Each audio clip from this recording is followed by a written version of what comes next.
Welcome to the Sebring International Raceway, home of the 120 Minutes of Sebring, which is round 3 in the Northwest Majors. And you're watching it all live on the Global Sim Racing channel. I'm Joe Peak. With me in the booth today is Richard Losper and Samuel Ryman. Also behind the scenes is our director, Kevin Brown, ready to make sure you catch all the action on track. Welcome, Richard. Hope you're ready for another endurance round in the Northwest Majors.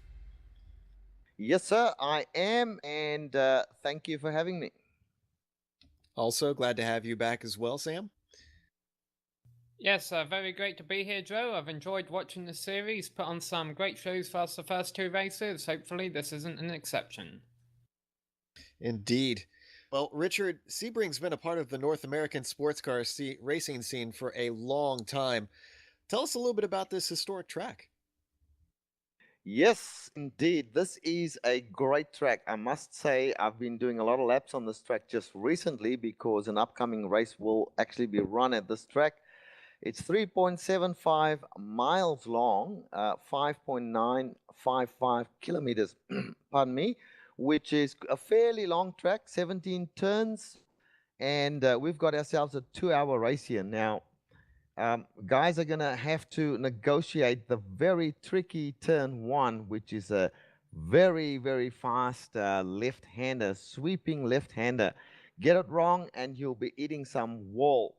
The other great part of this track is the infamous, or should I say famous, Sunset Bend, where that's just the opposite of turn one. It is a right-hander. It goes on forever.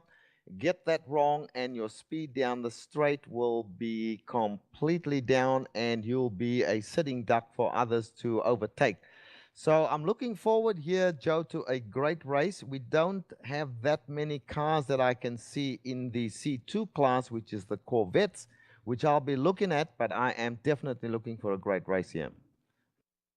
Myself as well, and as Sam mentioned, this series tends to put on some pretty exciting ones.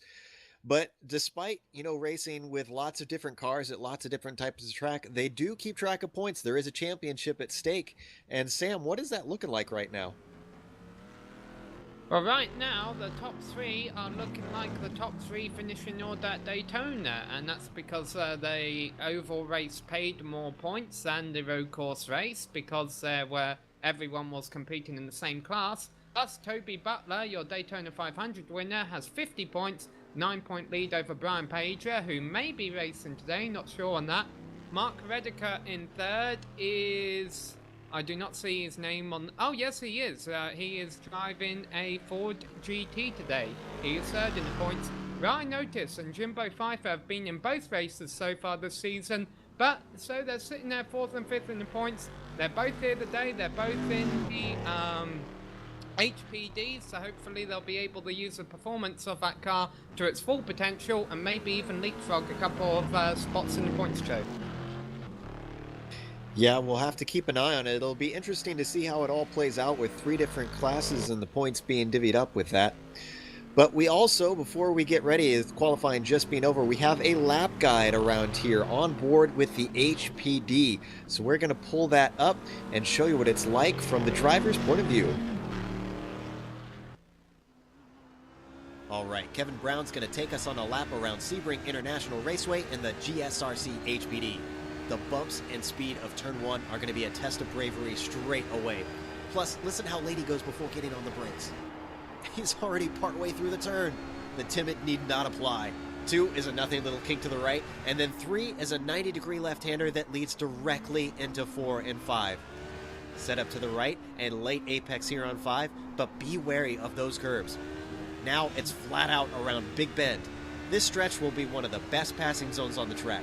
The hairpin is the slowest corner, and it's got a straightforward braking zone. No better opportunity than that to make something happen. If you manage to outbrake someone, be wary of going too wide at the exit with this little squiggle. It's easy to make contact here. Power down through the S's of 8 and 9, which is called Fangio.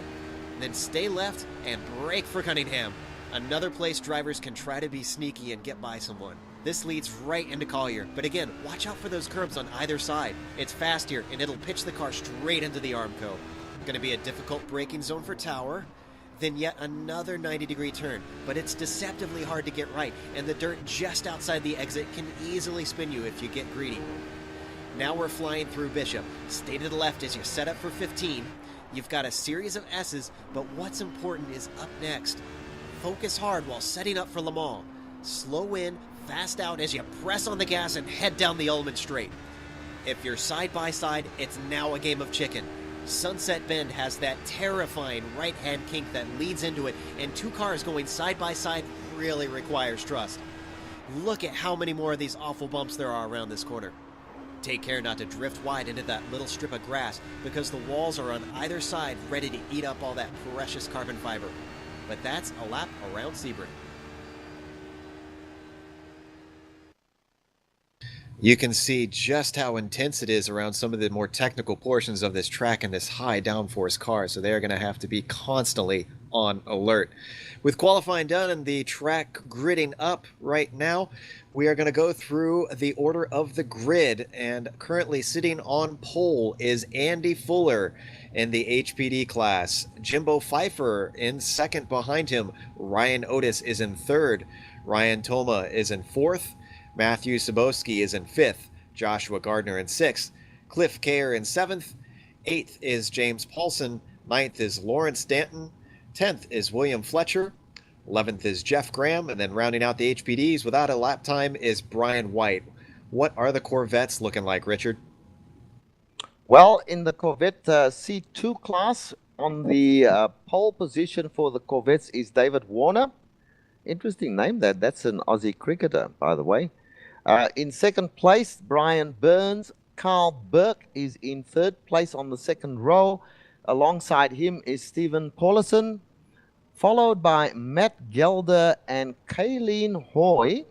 Mike Ouellette is in there as well. And Brian Pager and Rod Flagg bring up the rear of the C2 class as I see the pace car leading them away, Joe. Yep, taking them around turn one right now. Going to be a long pace lap, so we've got some time to talk, that's for sure. Meanwhile, what are the four GTs looking like on their qualifying order, Sam?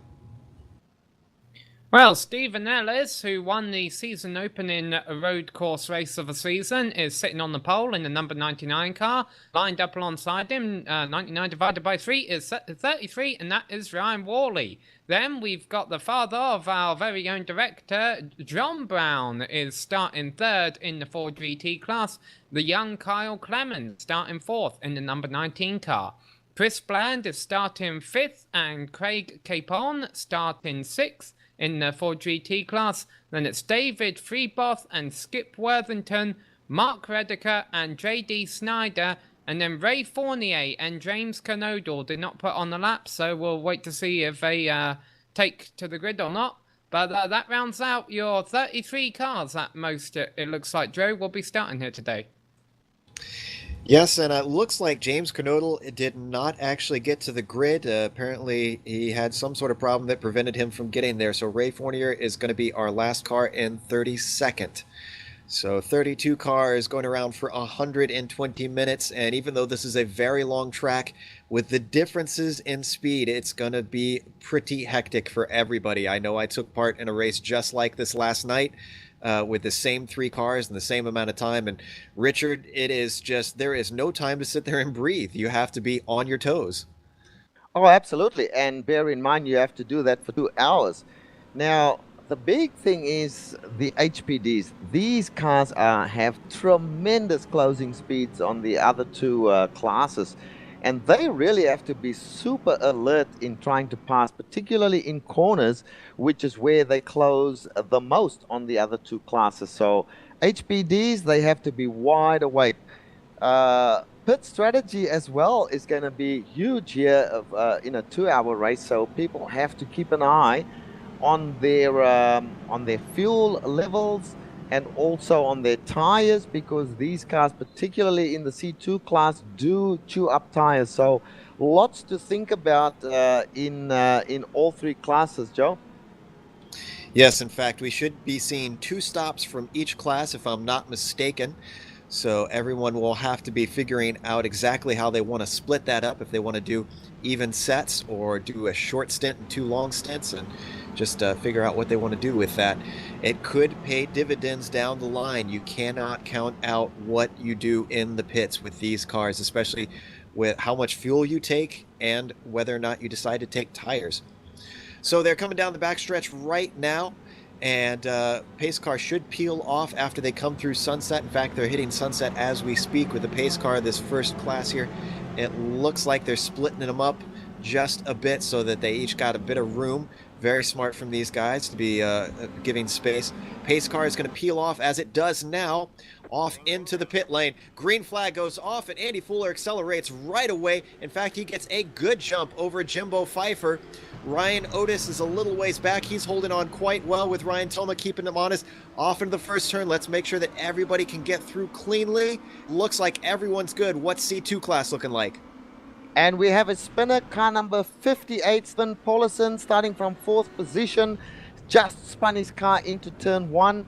Other than that, the start has been really good. Mike Willett also spun. What's the C3 class looking like, Sam? C3 class, it looks like they got single file before they ever got to the first turn, so they've all got through cleanly.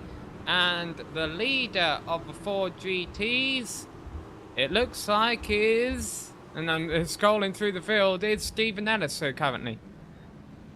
So continuing on after his pole, it looks like he's doing good, making good on that. Meanwhile, also making good of his pole is Andy Fuller, but he does not have it. Oh, I was going to say he doesn't have it all his own way because it looked like Jimbo was keeping him very honest, but then he made a big mistake coming through Cunningham, and now he has dropped back a big way. So lap 1, and already Andy Fuller has given himself a little bit of breathing space. Meanwhile, Ryan Otis is looking very close up at the front there. Yeah, I've noticed, Joe, the tyres are very cold on these HDs getting started. An average temperature day here today, about 77 degrees. But certainly in the first turn, I was surprised we didn't see any of the HPDs go around because they were sliding around on this very bumpy circuit a little bit. But they've done a very good job. It looks like all gonna, the C1 class is all going to finish this first lap without incident as Andy Fuller leads them out of Sunset. Meanwhile, Mike Willett has had another half spin and nudged it into the Armco coming through Cunningham there. So he's working his way towards Tower. He's still going. There's no reason to quit now. In fact, the other spinner in his class is just ahead of him, Steve Paulison. So he does have someone to fight with. But those guys are not having the start that they want, Richard. Yeah, now there's a lot of... just settling in at this stage, Joel. It's a very, very long race. In the C2 class, David Warner is who started on the pole position for C2. He's leading quite comfortably at the moment from Brian Barnes, with Carl Burke sitting in 3rd place there. So as things shake out, this is a long race, as we keep saying. As things shake out, we'll look for some action. But at the moment, people are doing what the best thing is to do, which is to stay patient. And we're getting word that we had a car off track. I'm trying to track down who exactly that was. Lawrence Danton. And we're getting a replay of that.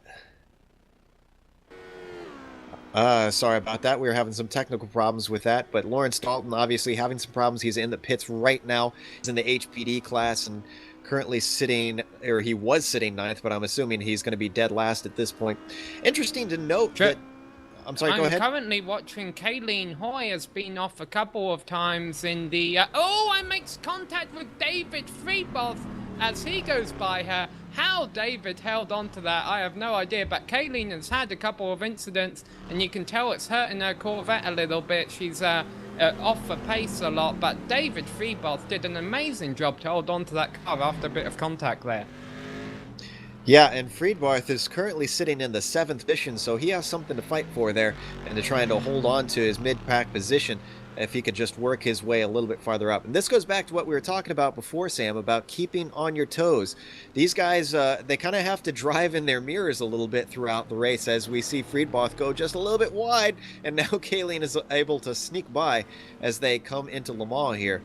But yeah, the drivers can't just always be looking forward, but they got to keep an eye on their their F3 box. We call it an iRacing, which tells you how far away cars are from you, and their virtual mirror of trying to make sure that nobody's trying to make a move, because part of endurance racing is just survival. Yes, certainly, and one thing these two drivers are going to have to be watching on their mirrors is Stephen Paulison in a purple and yellow Corvette behind them just passed about 2 cars going down the back straight on the way to Sunset. So, and I think what a lot of this has to do with, Joe, is unlike Daytona, they actually started the classes based on their class. Even if you were in a Corvette that was slower than the fastest Ford GT, you got to start with the other Corvettes. So there's a little bit of shuffling right now going on at the back of the field. Oh, and we have just in front of Stephen Paulison. That was, I believe that was Kayleen Hoy, was No, it? it's David Freeboth. David Freeboth, that is correct. David Freeboth was there, so Stephen Paulison moves up another position. David Freeboth obviously been in the wars a little bit, first with Kayleen and now all by himself, so action already in this race. I'm guessing this is not the start that Freeboth was looking forward to. We're only on lap 3. And we've got an hour and 54 minutes left to go. So this guy has got a bit of work to do to make up for those early mistakes. But we always say, Richard, if you're going to have a problem, at least you could have it at the start of an endurance race, because there's time to make up for that mistake. That's right. Plenty of time left in this race for him to catch up to the other leaders, the other cars in his class. I'm looking at his car from all angles. It seems the car is okay, and that might just have been tires not up to temperature, and he lost it there. But he seems to be going well again right now, David Freeboth. So good luck to him as he's now approaching the entry onto the final Le Mans straight. Sorry, I'm getting some information. Go ahead.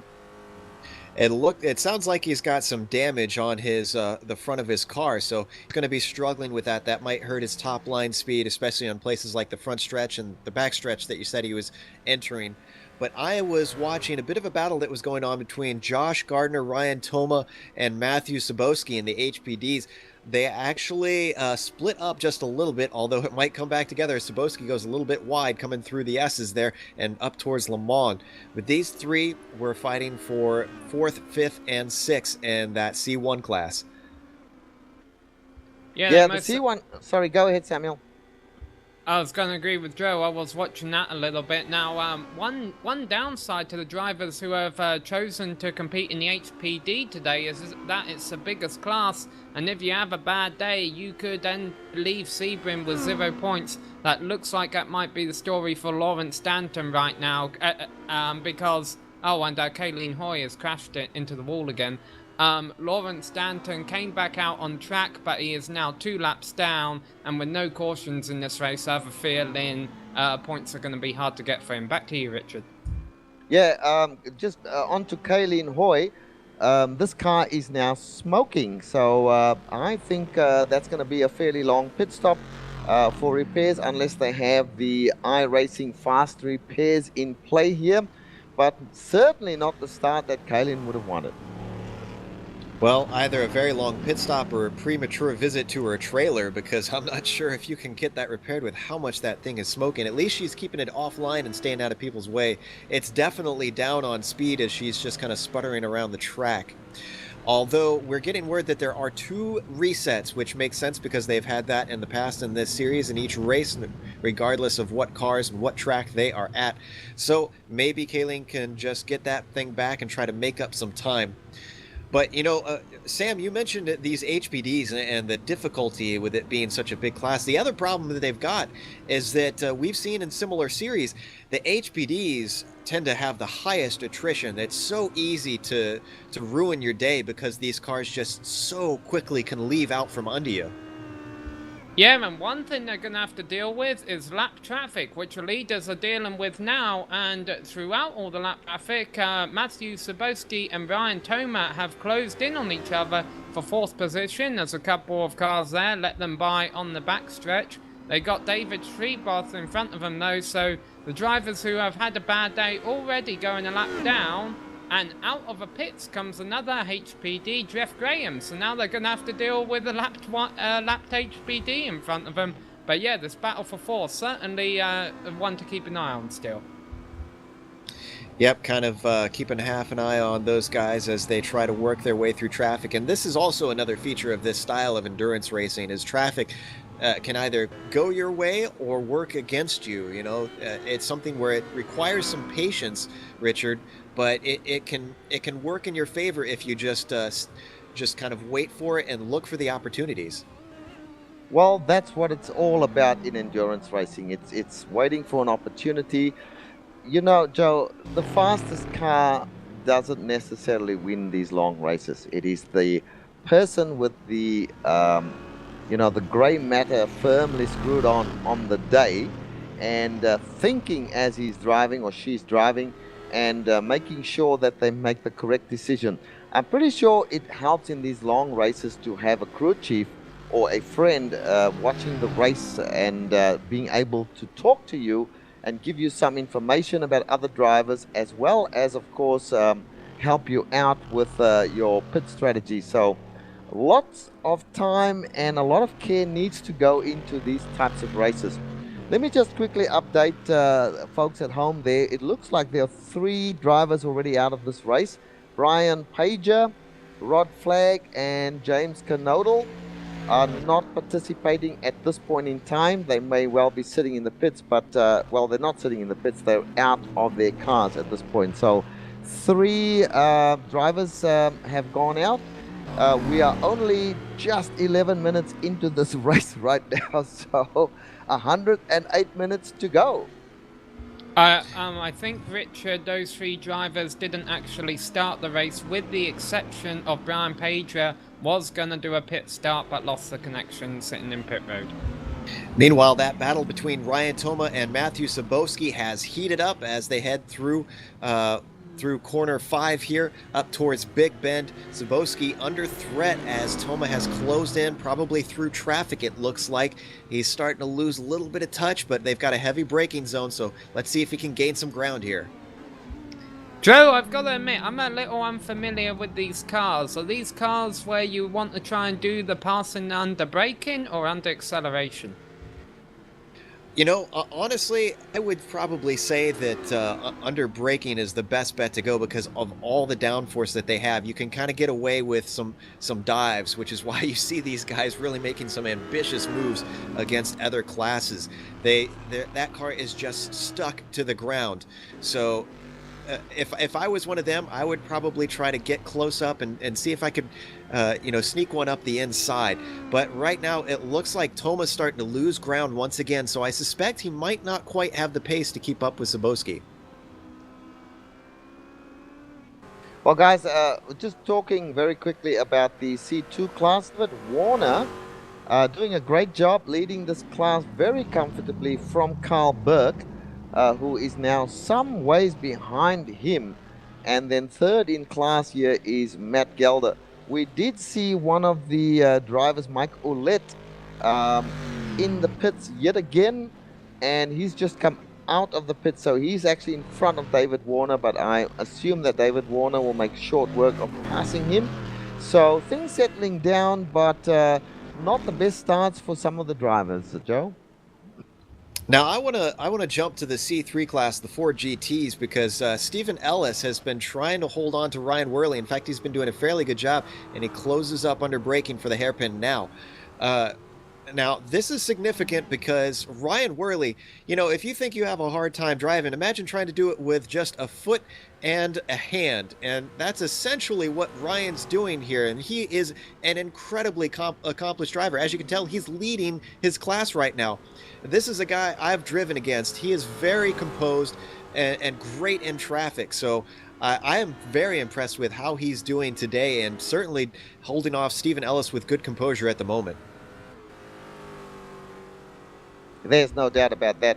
Ryan Worley, we've all raced with Ryan Worley in various races. I still remember Ryan Worley in that IndyCar race at Indianapolis, where he did an absolute fantastic job in the Northwest Majors. That was our first race that we ever covered. This man is, we've got to take our hats off to him, Joe. Absolutely, an inspiration. Regardless of what your abilities as a person are, Ryan Worley is a great driver. And it looks like Ellis has started to drop off a bit because of traffic trying to come through. So he's got to have to work hard to try and gain that ground up that he's lost as Worley is passed by Jimbo Pfeiffer in an HPD around the outside of Sunset there. That'll slow him up just a little bit, but not enough, it looks like, for them to gain back. So this battle has been neutered a little bit. Let's look around to the other spots on the track to see what we can find there. What's going on in the Corvettes? Well, in the Corvettes, it's single file at the moment. David Warner's still leading. Let me see who is in second place there. Carl Burke is showing as being in second place, but he's a long way back. And behind him now, there's a new third place in Matt Gelder. And that's about it. The others have fallen by the wayside and are now mixed in with other classes. Stephen Paulison in fourth place is behind Worley and Ellis, so he's not going too well at the moment. So very quiet in the C2 class, Joe. Looks like that's actually our best battle, and it's going on right now because Brian Barnes is trying to get by Paulison, and he's going to go around the outside. In fact, Paulson might have some problems there because he is going quite slow. I'm not sure if he got a bad exit or if he decided to just let him by. Maybe a slowdown. He may have taken the turn or cut the course a little bit. He certainly seems to be a little bit faster right now. But Stephen Ellis has spun. I didn't see the beginning of it, but Stephen Ellis has spun. He was running the second behind Ryan Worley. Too late on the brakes. Looks like a bit too much rear brake. He comes away, he's still in second, but he's lost a lot of track position. Back to you, Richard. Yep, and now you want to watch out for the third place, that class, Chris Bland. Let's see where he is. Chris Bland is, well, he's not showing as if he's catching these other guys, so a non-event there. In fact, I think Stephen Ellis didn't lose a position, if I'm looking correctly. Man, Ryan Toma, I don't know if you saw on that replay, he was very, very close to Ellis and did a very good job of being on his toes and avoiding that spinning Ford GT in front of him. But yeah, that was all down to driver error on Ellis's part from what I could see. Well, this gives Ryan Worley some breathing space, so C3 class is well off and above. Same thing with David Warner in C2. However, in C1, let's see what it's like between Pfeiffer and Fuller. It's not very close. In fact, it's about 3.5 seconds right now. But Sam, all it takes is one mistake in these cars, and especially with these high curbs. I mean, damaging the front wing of those HPDs is really going to put you at a disadvantage. So they've got to tiptoe a little bit. Yes, they do, but I've been watching the lap times, and Andy Fuller, the leader of this race, is the only HPD driver that is still running lap times similar to what he was at the start of the race. Everyone else has dropped off at least half a second, in most cases a second or two. And you were saying earlier, Joe, that this might be a two-stop race. There was talk in the forums for the HPDs that this may be a three-stop race for them because of tyres. At about lap 30, the car begins to get a little bit undrivable, so they may think about short pitting just to try and get some faster laps out of those tyres eventually. But Matthew Sabowski, meanwhile, has pulled away by Ryan Toma from 5th, and it's pretty much single file right now, just logging laps in C1 class. But I can tell you, before we go to you, Joe, I can tell you that Ryan Toma is putting in some very, very good laps, and he is actually catching up. He is about 2 seconds back, but the gap is now visible. He's catching Sabowski slowly, but he is catching. I was going to say, some of that tire wear, I imagine, is going to come down to what setup each driver is using. I was talking to our director, Kevin, who's had quite a bit of experience in these cars before the race, and he was saying that, some of these drivers are going to be wanting to run a low downforce if they want good laps. Others are going to be wanting a medium downforce because there's obviously some technical portions, and you need what grip you can get. So it all depends on what the driver's skill are. Now, obviously, if you have a lower downforce, you could be spinning the tires more. But at the same time, there's the flip side of if you've got high downforce, you could be putting a lot more, wear on the tires of taking those turns a little bit faster. So you have to wonder who can tiptoe the best, who can hold on to them. As I Car see, off the track, just in front of Ryan Toma. That is Mike Ouellette once again. Mike Ouellette having an absolutely horrible race.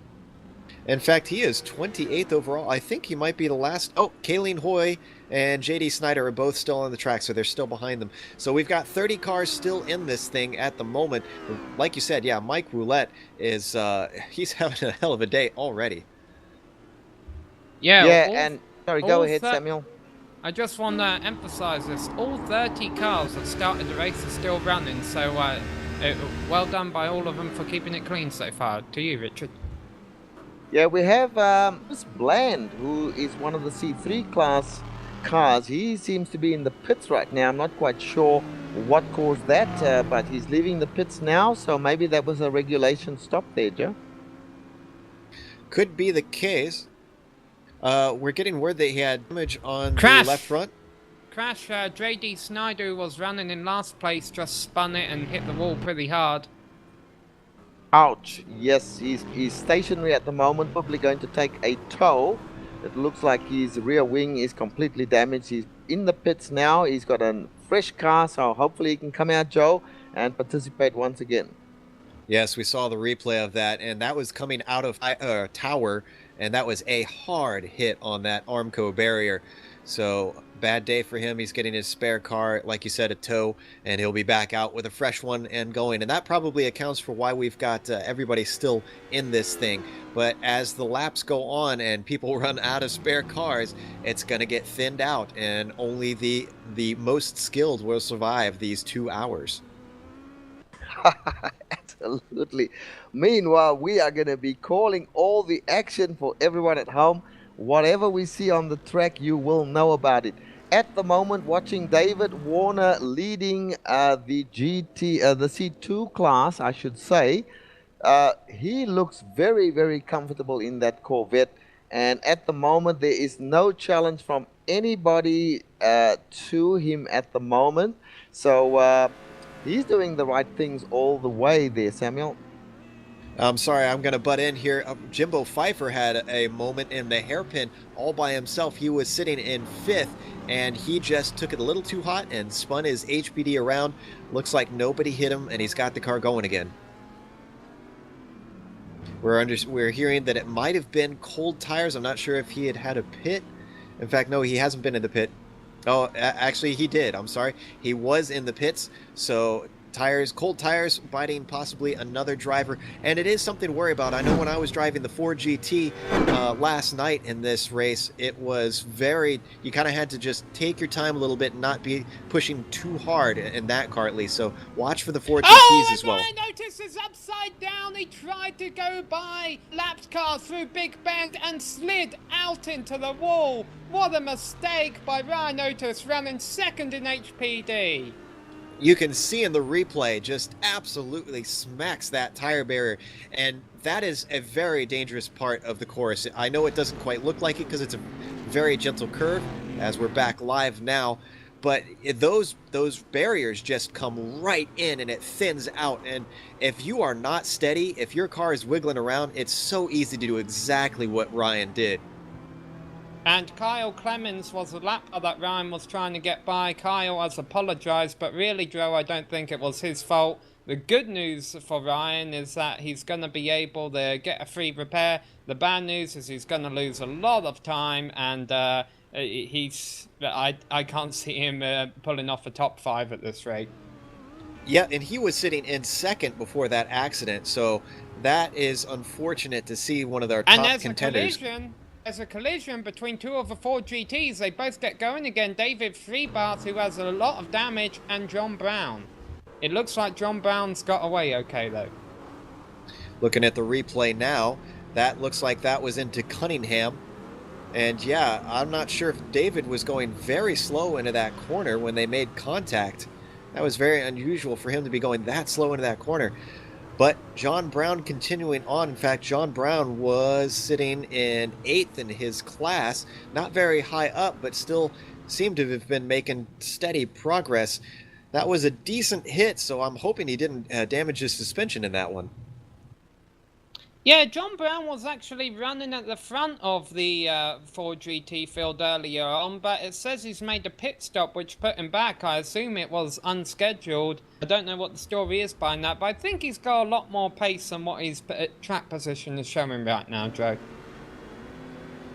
Yeah, hard to tell. There's a lot going on around here, and a lot of guys are employing very different strategies, so it's all a little bit mixed up for us as we try to figure out who's doing what out here with so many, with all three classes and everybody kind of doing their own thing. But one thing is for certain, Andy Fuller continues to lead, although Jimbo Pfeiffer, who we're watching right now, is sitting in 7th overall and 7th in class, and he seems to be trying to run down James Paulson in 6th. So this is a good battle right here as they come through, and there's a car off the track there for GT. And Skip Worthington. Yes, Skip Worthington, as Richard said, is off the track. So now coming up to hairpin. This is a very good passing zone. Let's see if he tries something. A bit too far back, but he has been making progress, Joe, because last lap at this point he was behind William Fletcher, and he's disposed of him, putting... actually, William must have gone off because there's now a 20-second gap between them. So Jimbo Pfeiffer is certainly making progress as although he gets bogged down behind the lap car of John Brown there. But I think Jimbo has the pace that he should be able to run James Paulson down once they get by this lap traffic. Although John spin or got sideways, it was Matt Gelder who spun. So that was almost a bit of an ugly moment right there. But no harm, no foul. Yeah, we're going to watch the replay of that, and that definitely, this is the sort of scary moments that I was talking about. Matt Gelder in that C2 Corvette there just dipped some wheels off into the grass. All it took was that little moment of being distracted by the HPD around the outside, and poor Pfeiffer had to try and avoid him to his best, which he did. So Pfeiffer lives to fight another day, and is going to try and run down Paulson, who he seems to have the legs on at the moment. Well, folks, another battle we've got to keep an eye on here is Ryan Thomas and Matthew Sabowski. Ryan has closed up significantly on Matthew Sabowski, who did get balked by a slower car, but these two are now pretty much nose to tail as they are passing some slower traffic. It seems to me, though, that Sabowski has better exits out of the corners, whereas Ryan Thomas entry into the corners a lot faster than Sabowski. So at the moment, he's still got a gap, but every so now and again, Ryan closes up right onto the bumper of Sabowski. So look for a battle here at some point. It makes me wonder if Toma has a little bit more downforce on his car, as it looks like Sabowski gets ball coming onto the back stretch, and this is going to be Toma's opportunity, looking to go 3 wide possibly here. Toma has the acceleration and cruises on past down the back stretch. Anyone That's reminded right, of Nigel Mansell at Hungary? Back to you, Richard. I tell you what, they both got past Stephen Paulison, who was the slower car there in the C2 class. Now let's see what Matthew Sabowski can do here, Joe, because he's been the person being followed all the time for all of the 16 laps. Now he is a follower. Ryan Toma, we know, is very, very fast. So let's see what happens here. He's got some good exit speed, particularly in this, watch this section right now. Pardon me. He's very good coming out onto Big Bend here. So let's see if he can make up some time on Toma. No, he seemed to have got a bad exit. Ryan Thomas got the bit between his teeth now, Joe, and is determined to stay ahead of Sabowski. And now into the hairpin as we go on board with Sabowski and watch him try to chase him down. Now with him possibly having less downforce, that could help him on the long stretches if he can just stay close behind Toma and maybe try to get a good run, get a good exit out of one of these corners that, such as Le Mans. He's currently doing a pretty good job, I have to say, of holding on to the back of Toma. He's not really dropping him, so obviously their pace is very similar. This is for 2nd and 3rd, by the way, between these two guys. Andy Fuller, though, is a whole 22 seconds ahead. Go ahead, Sam. The HPD of Brian White just crashed into the wall, and he's going to have to limp that car around the pit road. He was running 11th place outside of the points in the HPD class. We're checking out the replay of that unfortunate accident. But like you said, we've got spare cars. I'm not sure if he's taken one yet.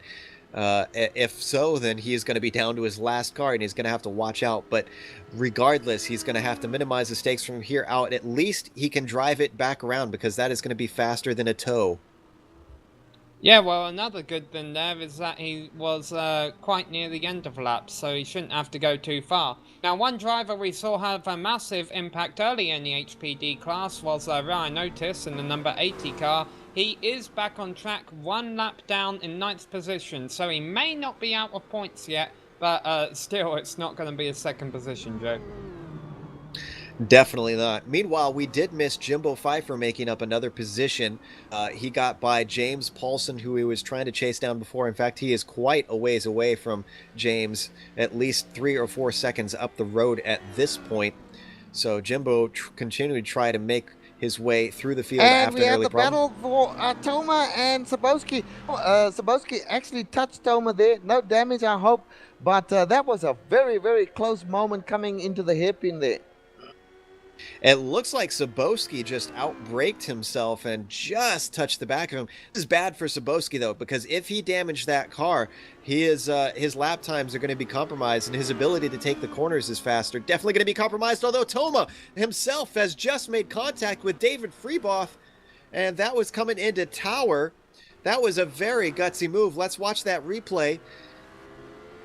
David Freeboth has been the highlight reel of the race. I mean, not necessarily that he's making mistakes, but boy, just the action going on around him today. Well, he kind of held the middle of the road, but I don't want to say that was his fault. You know, with Toma being the car behind, he definitely had the ability to just slow it down a bit and not try to rush in there. In fact, Freeboth is pulling over right now. His car must be significantly damaged as he goes very slow down the back stretch. I'm going to have to put that one on Toma for barging in like that, and he might have damaged his car as well, because that was a glancing side blow, and whenever you do that, you always risk suspension damage on either car. Well, you know, we said right at the top of the show that the closing speeds, particularly with the HPDs on the other classes, is huge. They just come up on the back of these cars so fast. There's hardly any time for them. Now we see a slower car in front of Toma here, Joe. This could slow him up, which will give Sebowski an opportunity. There's another car in front of him as well. As he splits them, and now Sebowski has to do the same. Wow, that is some really brave driving. Yeah, I think he learned his lesson, though, because he was waiting behind that first Ford GT through turn 5 and not trying to bridge in there, and waited till he got to Big Bend when it's a little bit easier to get around. But they're both now successfully out into a little bit of a clearing. They've got the Ford, I'm sorry, not the Ford Corvette, the Chevy Corvette of Kayleen Hoy in front of them as they come through this technical portion. And in front of them, you'll see Chris Manders off the track. He was just spinning in the middle of the circuit, but wasn't hit, and the leaders are able to go on by him. Let's check out the replay of that and see what exactly happened. I know he was lucky to get hit. Yeah, it looks like John Brown spun in front of him, so that was definitely not Chris Bland's fault. He had absolutely nowhere to go, and he was stuck smack dab in the middle of the track. Finally got it going. And guys, David Freeboth once again is off the track. His car is pretty much, I don't know what this gentleman, he's certainly part of all the action, but all for the wrong reasons there, Samuel. Yeah, and he's running 28th out of the 30 cars that started right now. It looks like the league organizer, Mike Willett, actually retired 6 laps ago. J.D. Snyder currently running behind David. And another driver that we saw have a bit of an eventful race at the start, Kayleen Hoy, has actually got her act together now. She's moved her way up into 22nd position. And because there were only 7 cars that started in her class, she's actually going to be walking away with points today, Joe. And sometimes, like we said, it's just about survival. Keep yourself out of trouble. But excuse me, I want to go to Jimbo Pfeiffer, because he has been hunting down Cliff Care and reeling him in lap after lap. In fact, it is only a second between them at this point for 5th and 6th. And while we're looking at that, J.D. Snyder's gone off. He's one of the back markers, 4 laps down at this point in time. He's got going again, so lots of guys just can't keep it on the track here. It's I know this is a very difficult track, very slippery, but if you're going to enter into a race and pick your car, at least you need to know how to drive that car. Tell us how you really feel, Richard. This battle for second in HPD is still on. They were actually quite close that time around, as David Freeboth has now retired from the race, taking us down to 28 cars. Ryan Toma in front of Matthew Sabowski. But one thing that I don't know if either of you have been keeping an eye on it, but Stephen Ellis has actually been running faster laps than Ryan Worley in the Ford GT class. He's still about 8 seconds down, but something we'll certainly have to keep an eye on as the race progresses. Well, as it progresses, I definitely want to keep my eye on this battle between Pfeiffer and Kerr, because now Pfeiffer is right up on the back of Kerr as they come up off of Le Mans. In fact, Kerr had a very bad exit. He goes defensive. Pfeiffer decides to try and work his way around the outside, and now Kerr actually lifts and lets him by. I guess he decided instead of losing time, he's just going to tuck in back and see what he can pull from this obviously faster driver. And it looks to me like we might have another retirement. Kyle Clements is showing as being out of the car at this point in time. Now, Kyle was in 21st place overall in the C3 class, so he's 2 laps down anyway. There's only quite a few cars on the lead lap now, and they are all HPDs, of course, as you would expect. But a lot of attrition has taken place in this race thus far, and we need to catch our breath and just go through the standings, I think, Joe, so we can tell the folks at home what's actually happening. Good point, Richard. And to top it off, Andy Fuller continues to lead by a whole 30 seconds in the HPD class, and overall, Ryan Toma is still holding on to that second position with Matthew Sabowski close behind him in third. Josh Gardner is in fourth, and then fifth is Jimbo Pfeiffer. What's the top 5 looking like in C2, Richard? Well, I must say that David Warner, I don't want to the commentator's curse on him, as he's coming up on one of the C3 cars. He does do a good job of passing him, going through Big Bend, heading down towards the hairpin. He is leading this race. Carl Burke, David Warner is leading, Carl Burke in second place. Another driver who's doing a good job. They've been clean throughout. Bearing in mind that this race is only 37 minutes old since the green flag flew. In third place, Brian Barnes, and some way back, Stephen Paulison in fourth, and then finally Matt Gelder in fifth. And back in the C3 and the 4 GTs, what have we got back there, Sam?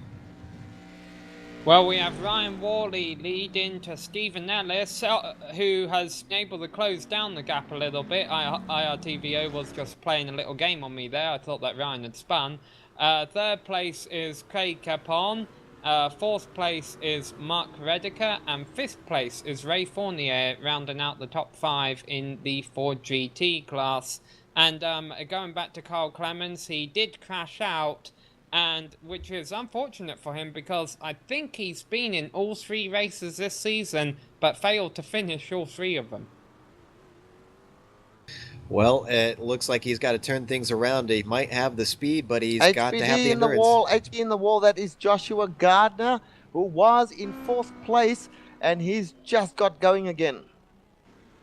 Yes, looking at that replay, he just went a little bit wide, touched the grass, and nudged it into the tire barrier. Go ahead, Sam.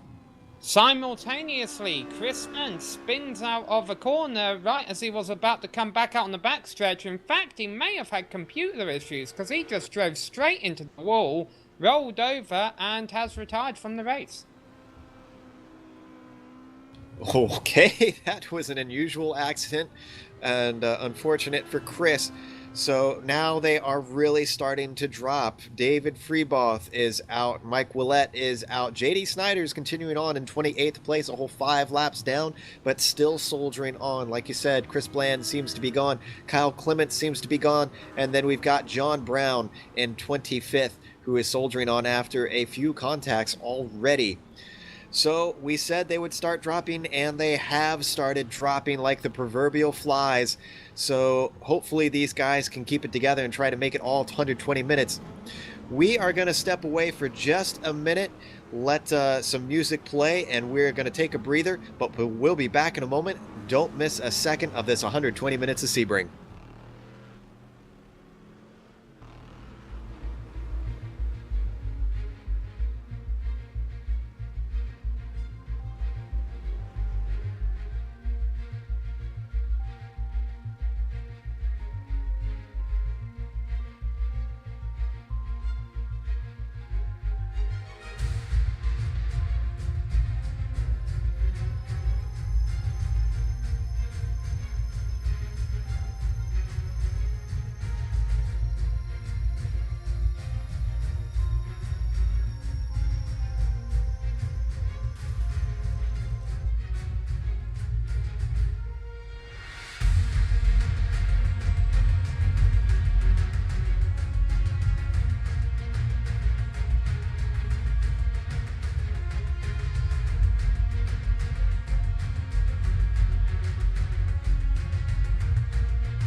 Welcome back to Sebring International Circuit, and we are still in the midst of the 120 minutes of Sebring.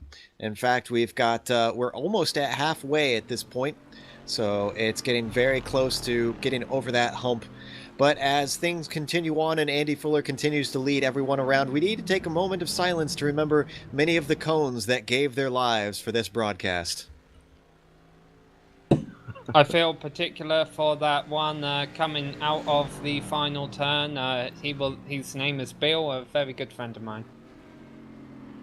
Always loved Bill. Back to the racing at hand. It looks like Ryan Toma and Matthew Sabowski are still together. They've been very close for most of this race. This has been a battle for second and third. Toma has managed to get by earlier, but Matthew is definitely not letting him get away. He just can't seem to get close enough to make anything happen there, Sam.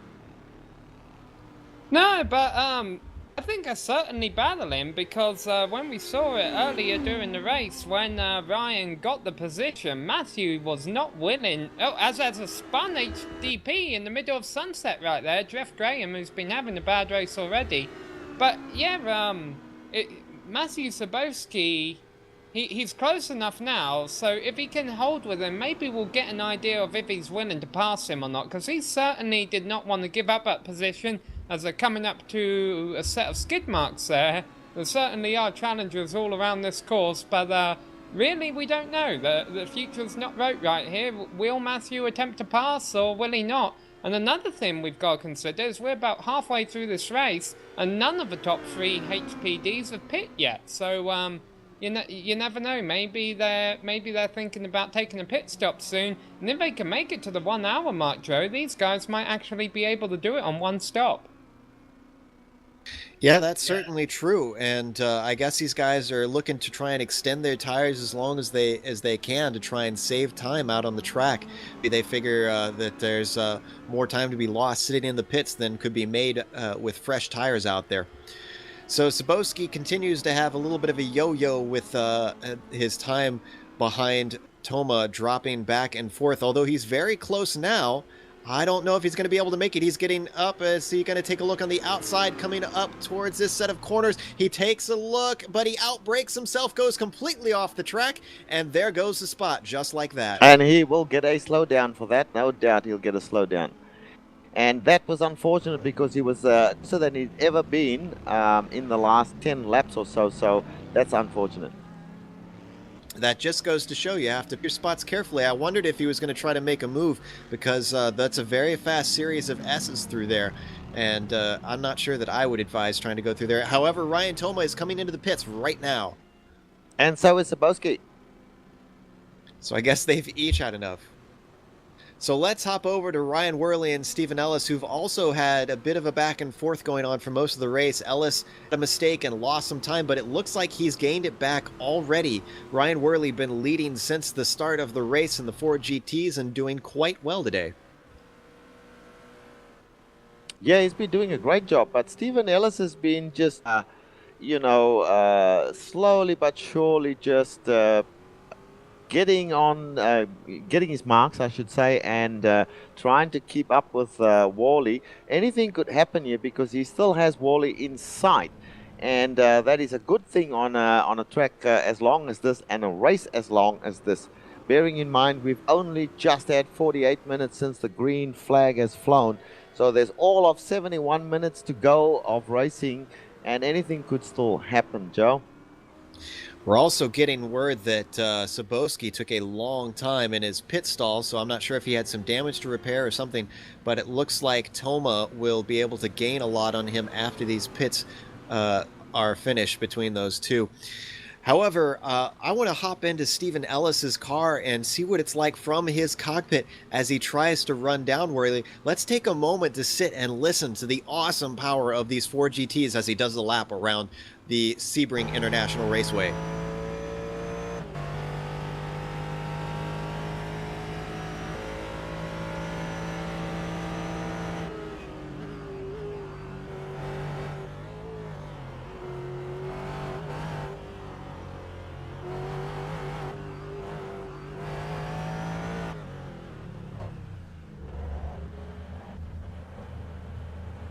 And Stephen Ellis has thwarted us by deciding it's time to take his pit stop.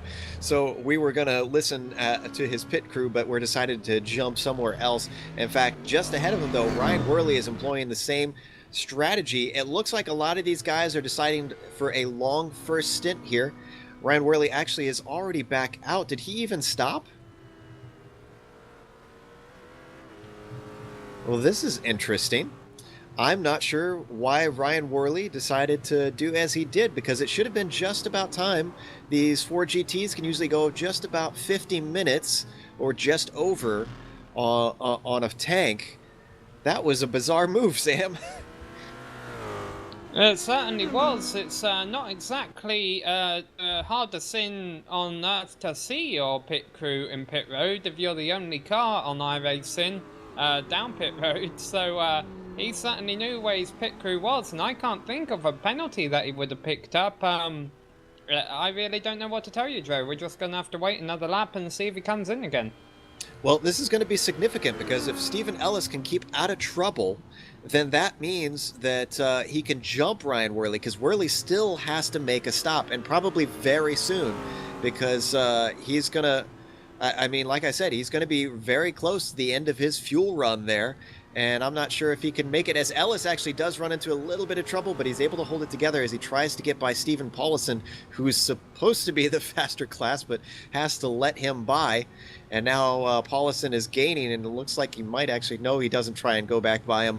So that was an unusual situation. Ellis could effectively be our leader in the C3 class after a weird mistake from Ryan Worley. Well, guys, let me just do the C2 class at the moment, and the leader there who is David Warner. Now, I'm just checking. It looks like he has, in fact, pitted, so they out on their second stint right now. Still doing a really great job is David Warner. So, Carl Burke, let me check in with Carl Burke to see where he is. He's way, way back, so David Warner doing it easy at this point in time, Joe. And David Warner actually has not stopped. Neither has Carl Burke. They're still on their first stint, although Burke is coming around to the pits right now. Let's see if he tries to jump in. It looks like he is, yes. Carl Burke is going to elect to take his stop now. So it looks like, exactly like we were saying, that everybody's probably going to have about 2 stops. And we're getting word that Ryan Worley is also in pit lane. In fact, he is in his stall right now. Yeah, there's also a third car in the pit lane further back, and that is that's Ryan Worley and Carl Burke in front of him, and there's an HPD of Brian White that's been sitting there forever. So he's not taking part in the race at this point in time, but he is still sitting in his car, probably watching the race. So another car also went into the pits there, Cliff Kaya. So a bunch of them pitting, which we can expect at this point in time. 53 minutes in, that is about the limit of the fuel that they have here, Joe. Meanwhile, we've had a lead change in the C3 class. Ryan Worley is now back out on the track after his stop, but he's got a little bit of ways to go up to Stephen Ellis, who is a number of seconds up the way, since he effectively only made 1 stop to Ryan's sort of 2. Yes, but the benefit Ryan has here is he still has a huge gap over Craig Capon, third in the GTE class. So, you know, really it's just a matter of he lost the lead, but hopefully he shouldn't lose much more than that. Yes, exactly. He can at least consolidate a second place finish. Although, you know, we're only halfway through. There's still a lot of things that can go wrong as Capon comes across a Mark Redeker who has gone off the track momentarily. In the wall again. She's done a good job at keeping it out of the wall for the second half of this race, but this time just spun coming out onto the big bend area there and it nosed it into the wall. I don't know if she has any free repairs left, Joe.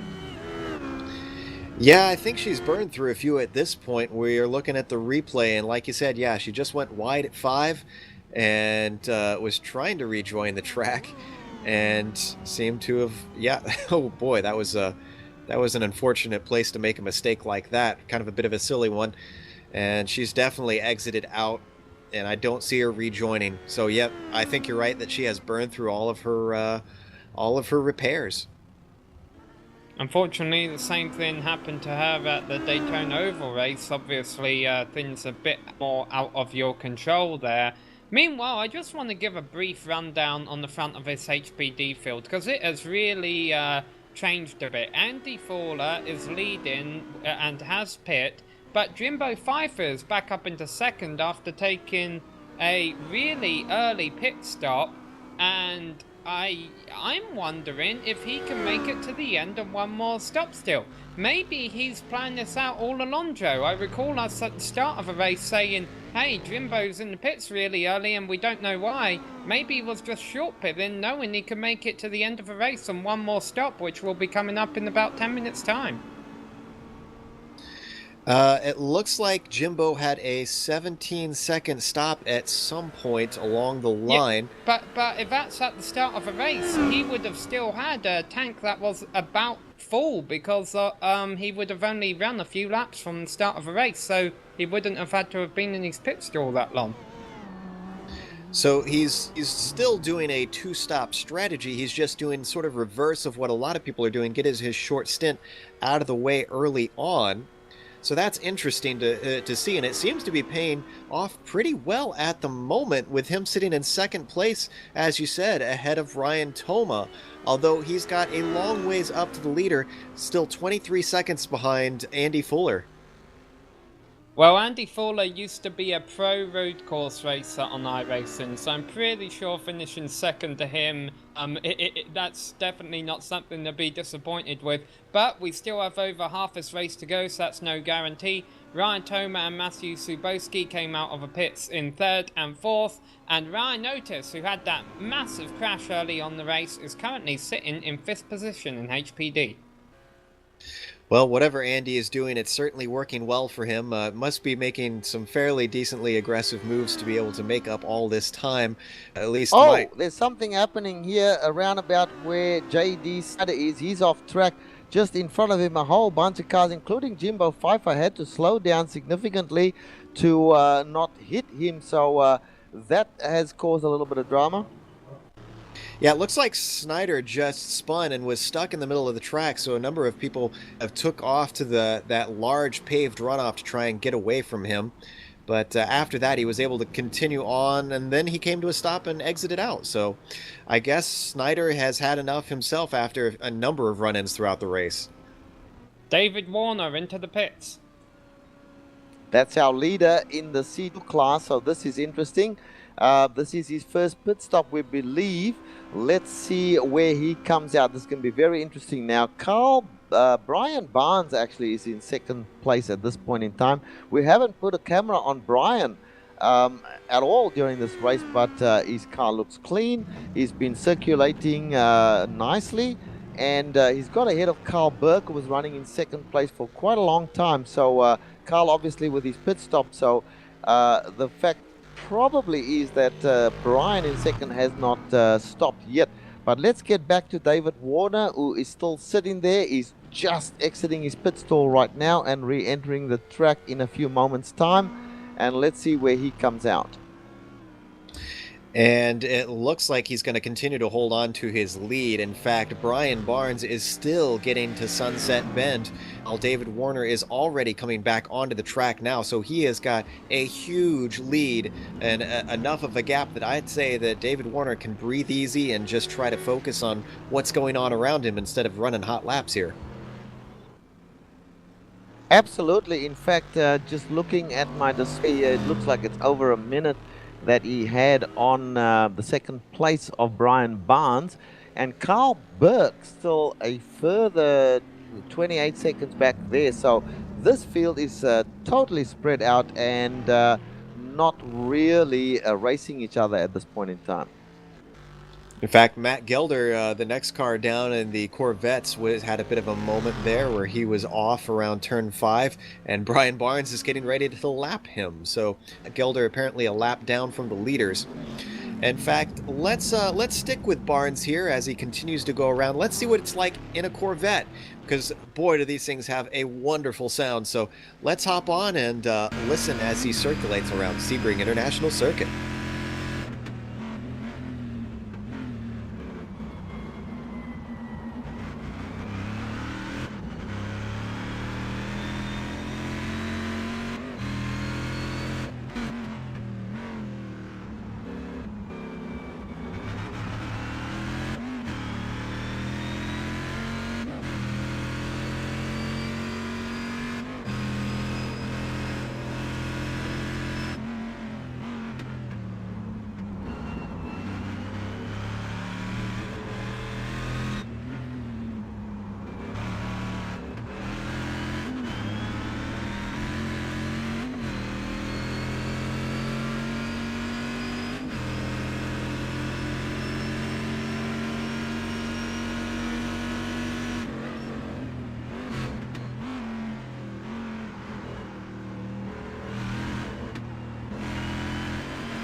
Well, I have to say, I loved looking through that dirty windscreen, which is another thing that's to happen even in the virtual world of iRacing, Richard, especially in these endurance races. I know in my time in the Ford GT last night, it certainly got pretty grimy, and that can, even though it's not, like you can't see anything, it can definitely affect your visibility enough that you need to keep your focus. Oh, absolutely, Joe. I was doing a race in the little MX-5, and I got the spot on the windscreen in the most awkward spot, right in the middle of the screen. And you're quite right, it does affect not so much your visibility, but it affects your judgment, particularly when you are amongst other cars, because you keep, your eye automatically goes to this dark spot on the windscreen from time to time, and it does certainly affect you. So. You might want to, think about getting into in a long race, getting into the pit stall. As we see Brian Barnes coming into the pits now, so we've done a great stint with him. But to get back to the point real quick, you want to pull those tear-offs off and get a clean windscreen. Well, thank you, Brian, for waiting until that lap to go into the pits. I have to be very grateful for that we at least got a lap around here on board with someone without them interrupting it. But as things continue on, we're going to hop up to the leader, one more position upwards in the Corvettes, to David Warner, and see how he's doing around here. This guy has just been running pretty flawlessly so far. I'd hate to put the commentator's curse on him, but I don't think we've seen many in the way of mistakes. He's been very cool, calm, and collected, just rifling off these laps and not really making any foolish moves. Yep, that is correct. When you are leading a race this cleanly, or by this, this large amount of time, it is easy to just settle in and do clean laps and just concentrate on hitting your marks. When you're in a battle, that's when things go wrong. So kudos to David Warner. Obviously, he got into this position by getting out there in the early part of the race and taking the race by the scruff of the neck, as we see an HBD passing him right now, a couple of them in fact, but he is at no stress whatsoever from the beginning of the race. Well, I've been looking around to try and find ourselves a nice battle, but it looks like just about everybody is pretty spread out. So everybody's got themselves a nice little bit of track to hold on to, which obviously allows them a little bit of breathing space and be able to focus on all the traffic that's going on around them, because there is a lot if you haven't noticed. But it certainly doesn't make it easy for us to try and find some excitement around here. But I wanted to talk a little bit about this track, guys, because this is, Richard, you mentioned that there's a lack of grip. This definitely has some features that make it distinctive around here, one of which is the curbs. And those things can be quite dangerous in any of the three cars that you're running around here, because they're quite tall. Absolutely. Another feature of this track, I don't know if you call it a feature, is the fact that this track is one of the bumpiest tracks on the iRacing service. Watch these guys go through Sunset, how the car bounces around, just trying to fight for grip. And it can affect a lot of drivers. They can be disconcerted by the bumps, and it'll throw them off their marks and off the pace a little bit as well. Another section that is very slippery and very bumpy is turn 1, and so these guys have to watch that, because if you do make a mistake on this track, you will pay for it in time or with a meeting with the wall. And that wall is definitely an expensive date, I have to say, especially if you've got a lot of carbon fiber on that car. It is definitely bumpy around here. It's very, very difficult. And you have to wonder how long it's going to be until they actually pave this place and change the feature of it, because even though it's a very fast course, it requires low downforce to be competitive. I have to imagine you have to compromise quite a bit, because you can't keep the car too stiff, or else those bumps are probably going to play havoc with you. Hey yeah, guys, that's absolutely correct. I'm sorry, we heard that someone was in pit lane and trying to figure out who that was. Jimbo Pfeiffer is in pit lane and has been in there for a significant amount of time. In fact, it looks like he exited out a few points. So he obviously had some serious trouble. So is Jeff Graham, guys. Jeff Graham just put it in the wall up in Sunset not too long ago. Knocked the whole front clip off that race car. I think I figured out what happened with Jimbo Pfeiffer. I'm not sure that we can go back this far, but it looks a ways back. He apexed way too early at turn 1. Absolutely smacked the inside wall. Had to circulate the entire way around. And now he's back in the pits and trying to get that fixed. I guess because of his 2 pit stops, he must have had just that little bit of damage. And at this point, he couldn't get his free cars anymore. This is the unfortunate nature of taking that early stop, Sam. He ran out of free cars. Yeah, and here's a really sad part about that. While you guys were talking about the track, I was taking a look at the point standings. In the positions everyone was, Toby Butler would still be leading the points after this race, because a win here only pays 20 points, but Jimbo Pfeiffer could have easily been second in the points, only 3 points away from Toby. Obviously, that's not going to be the case now. Well, unfortunate to see, especially after Jimbo doing so well for most of the Daytona 500, because he made that infamous remark about oval racing is easy, and everyone expected him to eat his words, and yet he really just did a fantastic job, and he's been doing so great in this series, and now his points are definitely going to suffer as he continues to sit and wait on his crew fixing that car up, and there's not even a guarantee that it'll be in good enough shape to do competitive laps when he comes back out.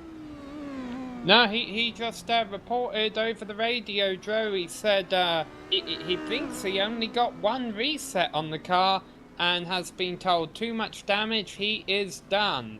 Now, one thing about drivers maybe not knowing that their cars are damaged, if you look at Cliff Kayer's car, it has the left front fender caved in a little bit in the number 8 HPD car, currently running in 8th position.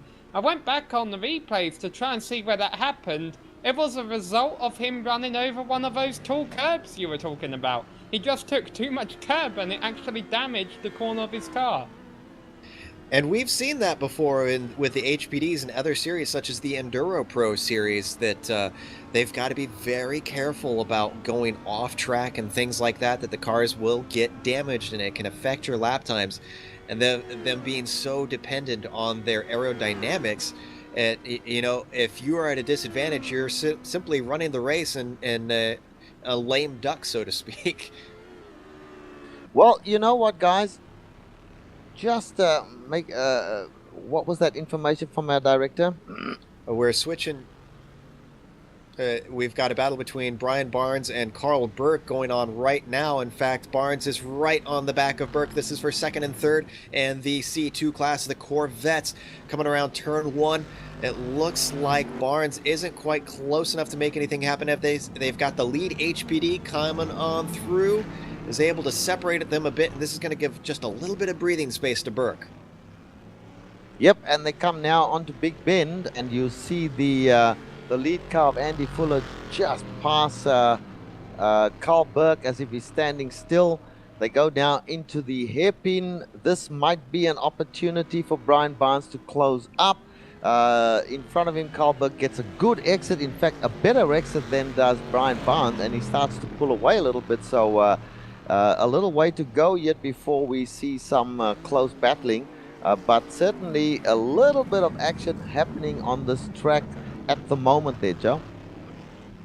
And I just watched Burke come up to that to Cunningham. It's got my name all screwed up. He's off. He's off at the moment. He comes back on. He doesn't get any damage, but he loses the spot to Brian Barnes right there, and that puts him back a spot. Now we might see a battle, because it seems to me he was slightly faster than was Brian Barnes, so we might see some action now. Just goes to show, Joe, just a lack of concentration there for a split second, and you lose a position. Yes, the winners here always are going to be minimizing those mistakes. They all count. Every second counts, even though it's an endurance race.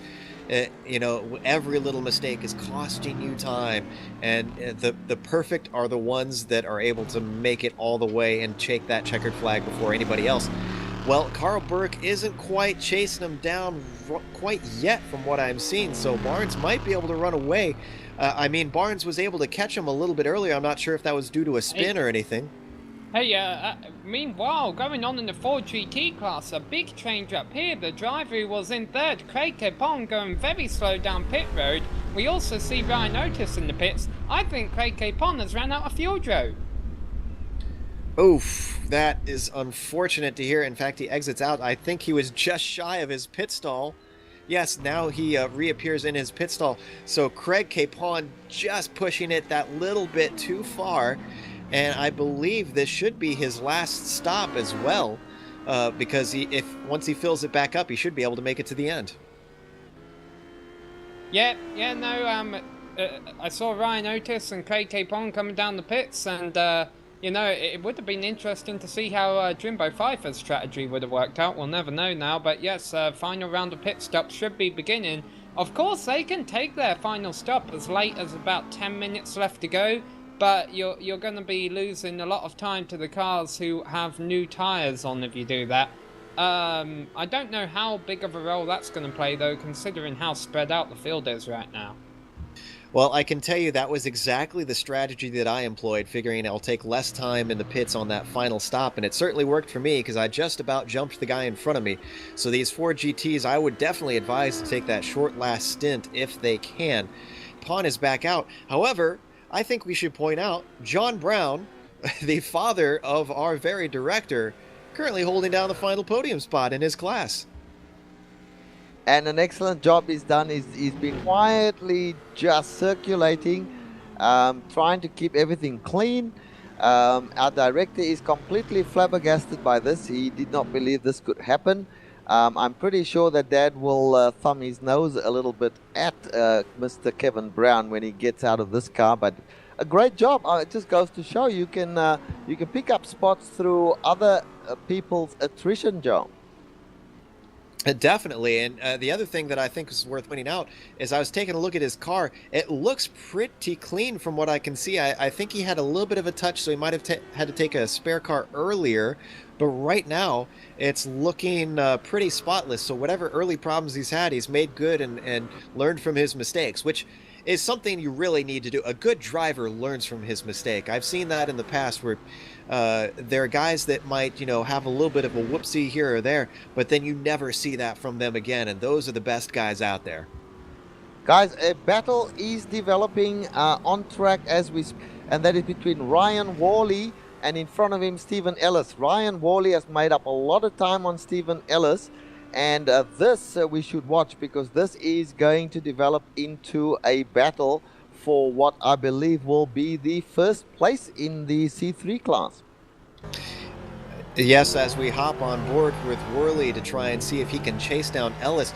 I'm not sure if that was traffic or what, because I was kind of keeping half an eye on that, and Worley didn't seem to be making a whole lot of progress. They were pretty closely matched, but whatever the case, he's reeled him in at this point. Let's see if he can just finish the job and get right up on the back of him, possibly give himself a chance for a pass, Sam.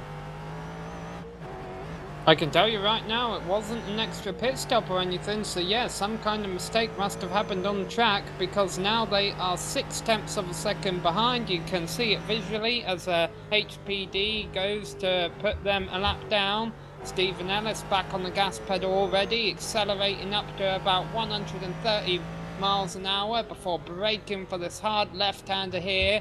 And Ryan Worley, though, knows he's got 45 minutes left to go and he's back in contention now. This could even come down to the final lap, but we got 44 minutes left to see. And you saw Ryan Worley just barely clip that curb coming through 3, which is a very dangerous thing to do in these cars. They're a little bit sensitive with those tall curbs, and that's the sort of stuff that he's got to watch out for as he tries to run him down. I'm sure he's trying to push. You can see he's visibly closer now as he tries to get close to Ellis here, but he's got to be careful about how close he's flirting with danger, because it's so easy. That line is so thin between, running these hot laps and putting it into the wall. Yeah, that's correct, guys. And I'll tell you what, a question for you without notice here, Joe. In a position like this, would you rather be the car in the lead or car behind?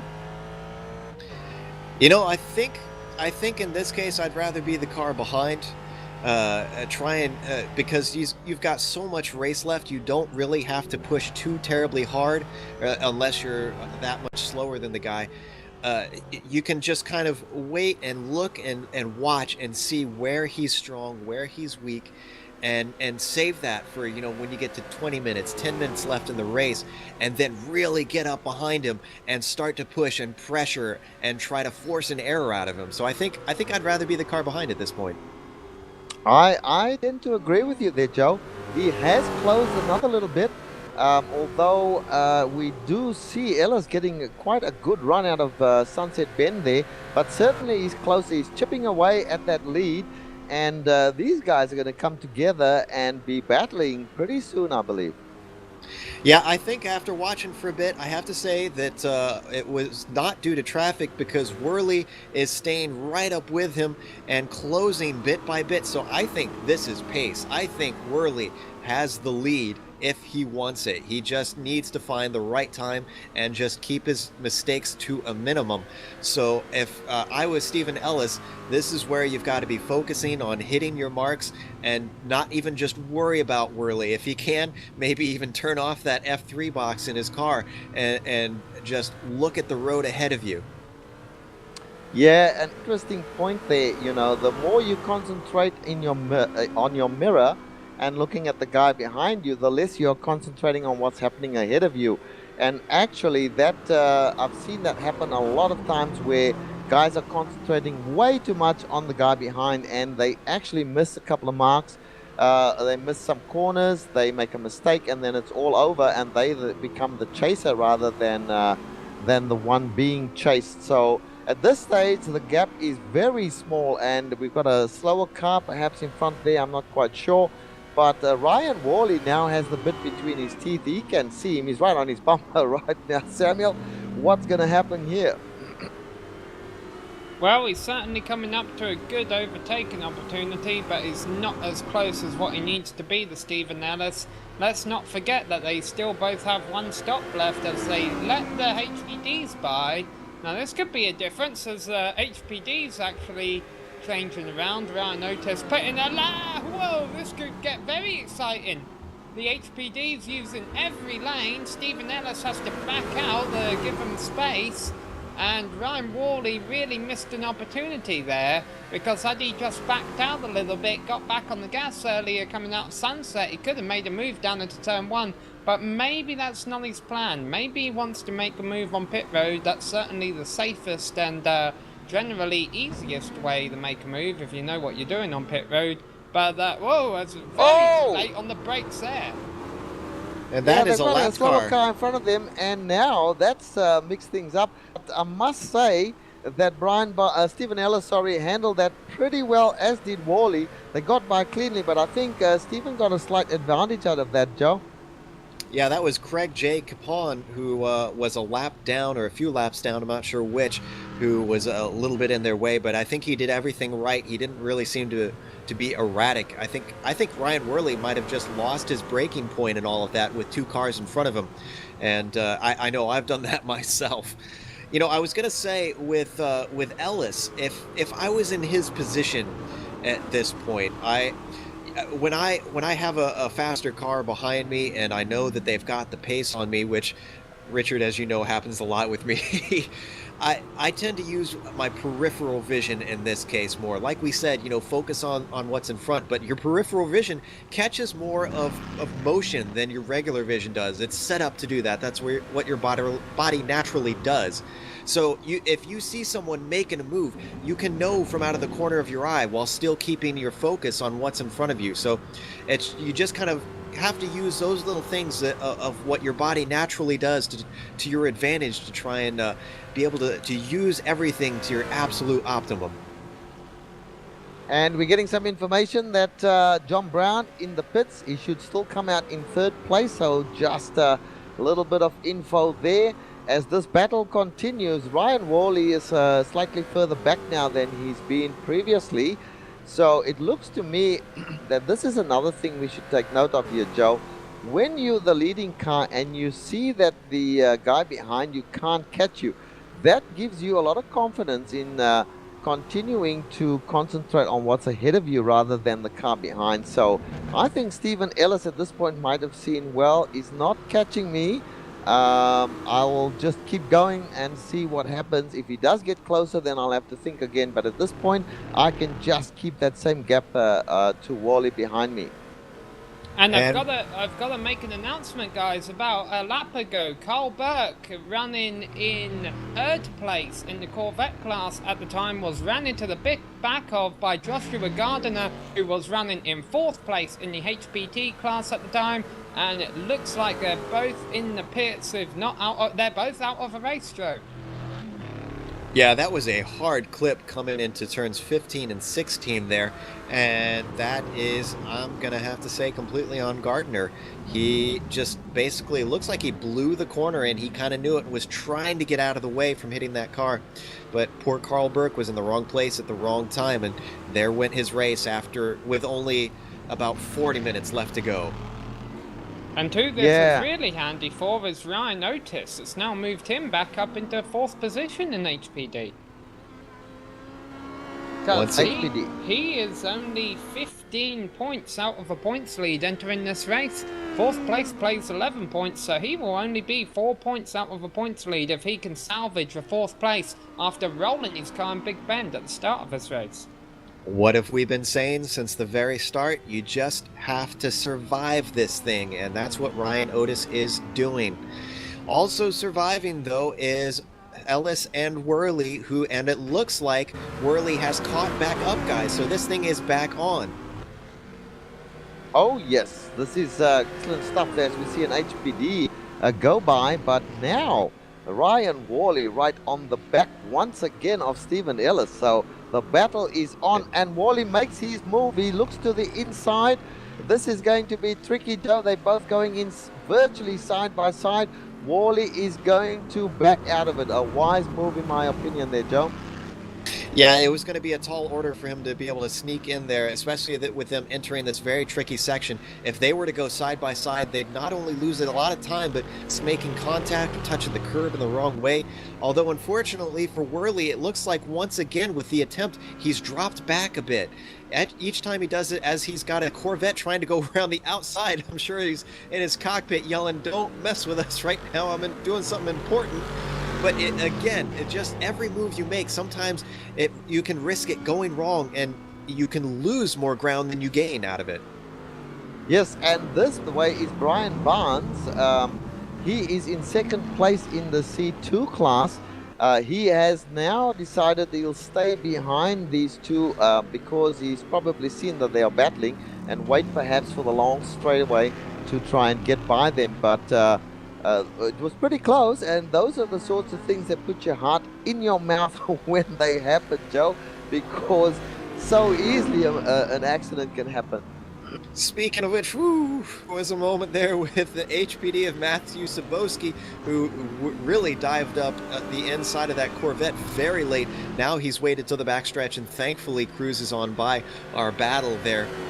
And we're getting word that Gelder is also third in the Corvettes. So obviously he has worked his way up through some of the attrition as well, because I believe he had some early problems. So Matt Gelder doing a good job of also surviving. Absolutely, and you hit the nail on the head there, Joe. It is just in these long races a matter of survival. I don't think at the end of the race there'll be any car that's not at least carrying a tiny little bit of damage. If there is not a car that has damage, then it is a miracle, because there are so many touches here and there between cars of different classes in particular that, you know, everybody will carry some damage, and you just have to deal with it, survive to the end of the race. Still a healthy 33, 34 minutes to go.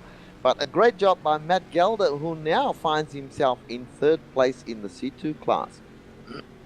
And this is the point where, you know, when you've got about 30 minutes left to go, you're starting to feel it in that car. It's the endurance part of it is starting to come in, because you're getting worn out. Your focus isn't as sharp as it was at the start, as now Ellis has an HPD of James Paulson holding him up, and that is allowing this battle to get back to where it was with Ryan Worley right behind him. But as I was saying, Sam, you're just losing that little bit of edge that you had when you first started, and you're starting to get worn out, and you're losing that energy. It's hard to buckle down because the adrenaline is starting to fade away. Yeah, and the drivers like Ellis and Worley here are going to be the drivers suffering from that the most. The drivers who have been running on their own all race, such as Andy Fuller, if a challenge were to encounter them in the final 10 minutes or so, they would have energy left over because they've just been riding around for the last hour or so, whereas these two drivers who have been fighting each other the whole time, now they're going to start making bad judgment calls every now and then. Hopefully that won't be evident to us. Hopefully they'll keep it under control, although Stephen Ellis runs a little wide there, and Ryan Worley takes a look, but not able to get the kind of exit he needs, although they're going by John Brown right here. You know, and as Worley looks down the inside again there, you know, hopefully their bad judgment calls, if there are any, won't end up in a collision. We won't see them, but yeah, you're certainly right, Joe, that for these two drivers, they will start to get tired of racing hammer and tons for the last 30 minutes. And if you're wondering why they're going by John Brown because you thought John Brown is in third, John Brown is in third. They are so far ahead that they have lapped the third place car, these first and second place drivers in the C3 class. And that just goes to show the sort of level of talent you have to be at the front of this field. You know, I have to say there's also a flip side to that, Sam, with, you know, driving by yourself versus battling. I will say that when you've got other cars around to fight against, that can bring your adrenaline back up. And it also allows you to be able to, you know, to have something pass the time, so to speak. If you're battling with someone else, next thing you know, another half hour has gone by. If you're by yourself, it starts to drudge on. Your focus can waver if you're by yourself because you get a bit bored, as amazing as it sounds, going 140, 160 miles an hour virtually, even though it is. At least you can be forced to stay sharp here if you've got someone to try and a goal to go after, so to speak. Yes, there's truth to that, and really at that point it depends on what kind of driver you have, and what kind of race you have in. Maybe there's a driver who's challenging the track lap by lap anyway, so every lap's a bit of a challenge for him. Or maybe, like you say, maybe Andy Fuller leading this race is a little bit bored and we'll see him crash out in a couple laps. Hopefully for him and that doesn't Capon happen. off the track once again, spins the car all by himself, gets it going again, so dear oh dear. Well, unfortunate to hear for him. However, I want to hop on board with Ryan Worley as he continues to try to hunt down the leader in the C3 class of Stephen Ellis and see what it looks like with him. We're on board now and looking at the back of that car in front of him, seeing exactly what he sees, braking into turn 3, trying to close up. He keeps getting very close, but can't quite seem to make it happen. We did get a comment on YouTube in regards to some of our earlier talks about car not having damage. He says, Drew Lalonde says, no damage equals didn't try hard enough. So I guess, no blood, no foul, or no blood. You're just not putting the gas pedal down hard enough. Meanwhile, closing up under the hairpin and now accelerating away as Ryan Worley tries to close in for that win as we get closer and closer, less than half an hour to go in this 120 minutes of Sebring. Well, there's still quite a few laps to go in this race. 30 minutes at the sorts of speeds these guys are doing, there's still plenty of laps to go. But Ryan Worley trying everything that he can to catch Stephen Ellis in front of him. And Stephen Ellis responding, I must say, Joe, magnificently. Every time when Ryan Worley gets real close, we find Stephen Ellis find something else to pull out a few car lengths extra again. So both these guys are really, really doing a great job. Yeah, like I said, he keeps getting just quite up there, and he might have an opportunity or two, and either something happens, or he makes a mistake, or maybe Ellis is just putting the gas down. Whatever the case, he's having a problem getting this done. With a half an hour to go, he's still got time, but eventually time's going to run out, and he's going to have to make something happen. With them being so very closely paced, he's going to really have to work hard to keep in touch. Because when it gets down to the wire, if that traffic comes into play yet again, he might not have the opportunity that he wants. And Whoa, let's not forget almost a moment there, sorry guys, between John Brown and our leader, David Warner. David Warner came out of Sunset, expected to pass John Brown, but John Brown cut in a little bit and almost caused a problem. Luckily, no problem. And David Warner, continues to lead this race. And, unless something dramatic happens, he's going to win this thing. Yeah, I was about to say, Joe, let's not forget that Ryan Worley and Stephen Ellis do still have a pit stop each left to take. And that could make all the difference. But in the meantime, with a half an hour yet to go, we are going to take a short break ourselves, and we're going to go to some music. But when we come back, we are going to go all the way to the finish for this last portion of the 120 minutes of Sebring. Don't miss a second of it as we go to break.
Welcome back to Sebring, and the battle has hotted up between our two C3 class leaders. That is Stephen Ellis in the lead and Ryan Worley following closely behind in second. You can see right now he is about 2 car lengths back, Richard. Absolutely, and this all happened during the break when our leader in the C2 class, David Warner, passed Ellis, and Ellis had to check up, and that gave Ryan Worley the opportunity, Joe, to really close up, and now we have a genuine battle on your hands. And we've been talking a bit about how these guys still have a pit stop left to make, Sam, so things can very much change, not just on the track, but in the pits between these guys as the clock ticks down. Yes, it could easily come down to that. I will also emphasize from a championship position, Stephen Ellis won the opening round of the season. Now, a win in each division pays the same amount of points, even though they're all competing in the same points championship.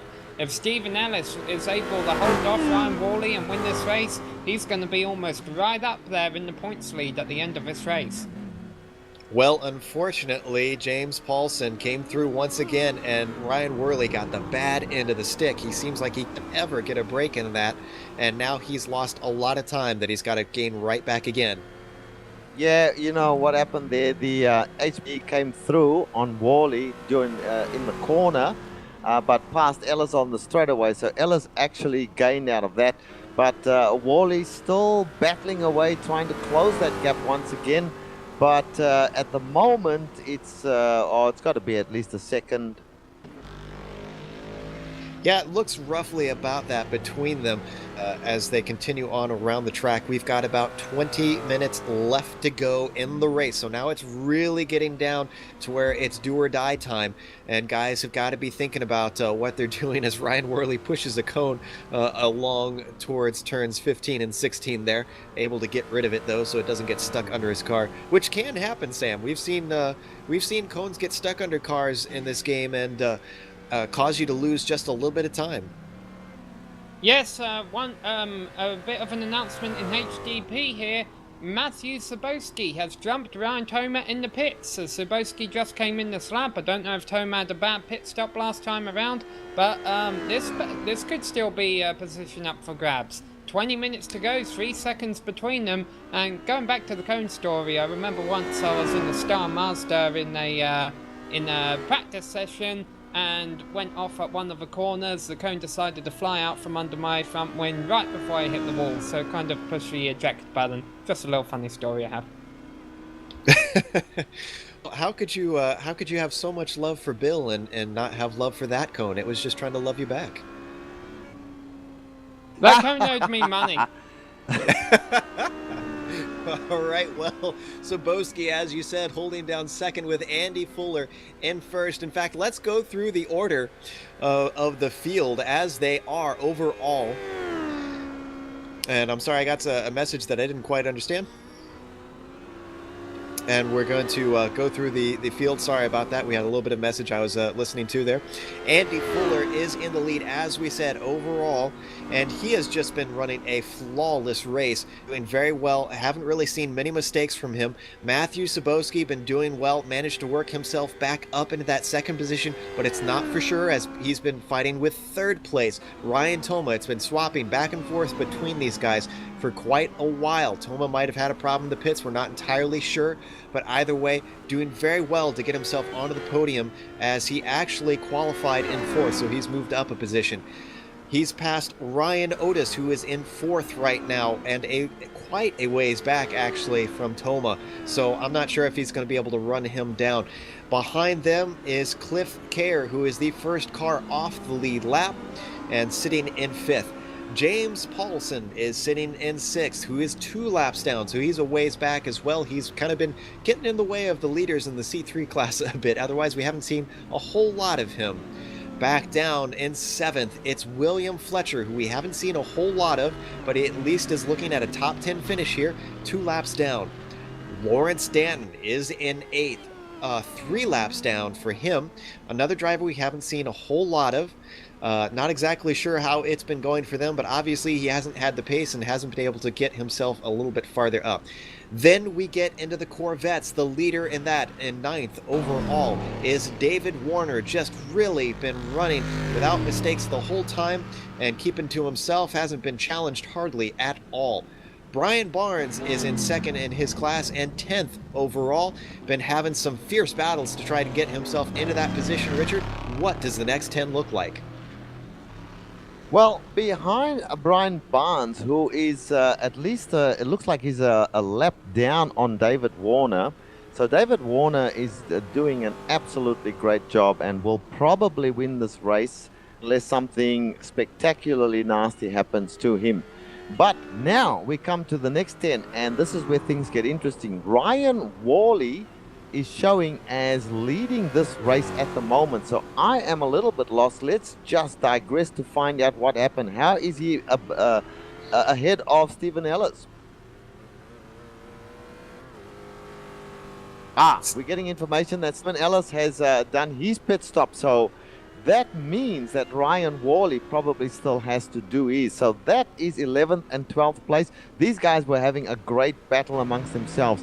In 13th place, we've got Matt Gelder, who's quietly gone about his business.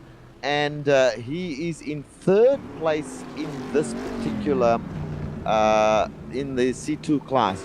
And then behind them in 1, 2, 3, 4th place is Stephen Paulison. Now, we haven't mentioned Stephen too much. He's been in trouble early on in the race, but he seems to have settled down, and now he's just quietly running laps and sitting back in 4th place. And then we get into the 3rd place of the C3 class, and that's John Brown. And John, once again, look, we've got to give kudos to a man who's just come out, done some laps, and really inherited positions, and now is in 3rd place over in that particular class and 15th overall. Then we come to Craig Capon, and I believe we're getting some information. Ryan Worley is in the pits, but he overshot his pit stall. He is going to lose a lot of time to Stephen Ellis. Yeah. Oh, yeah. Well, let's have a look at that. And looks like he had a 2-second faster pits time than Ellis, but Worley is still coming out, and he is definitely lost time. He's going to have to really push. We only have about 13 minutes left on the clock, so Ryan Worley is really going to run out of time here unless he hustles or runs into some very good luck here with the traffic at the end. I'm sorry, go ahead, Richard, with the grid.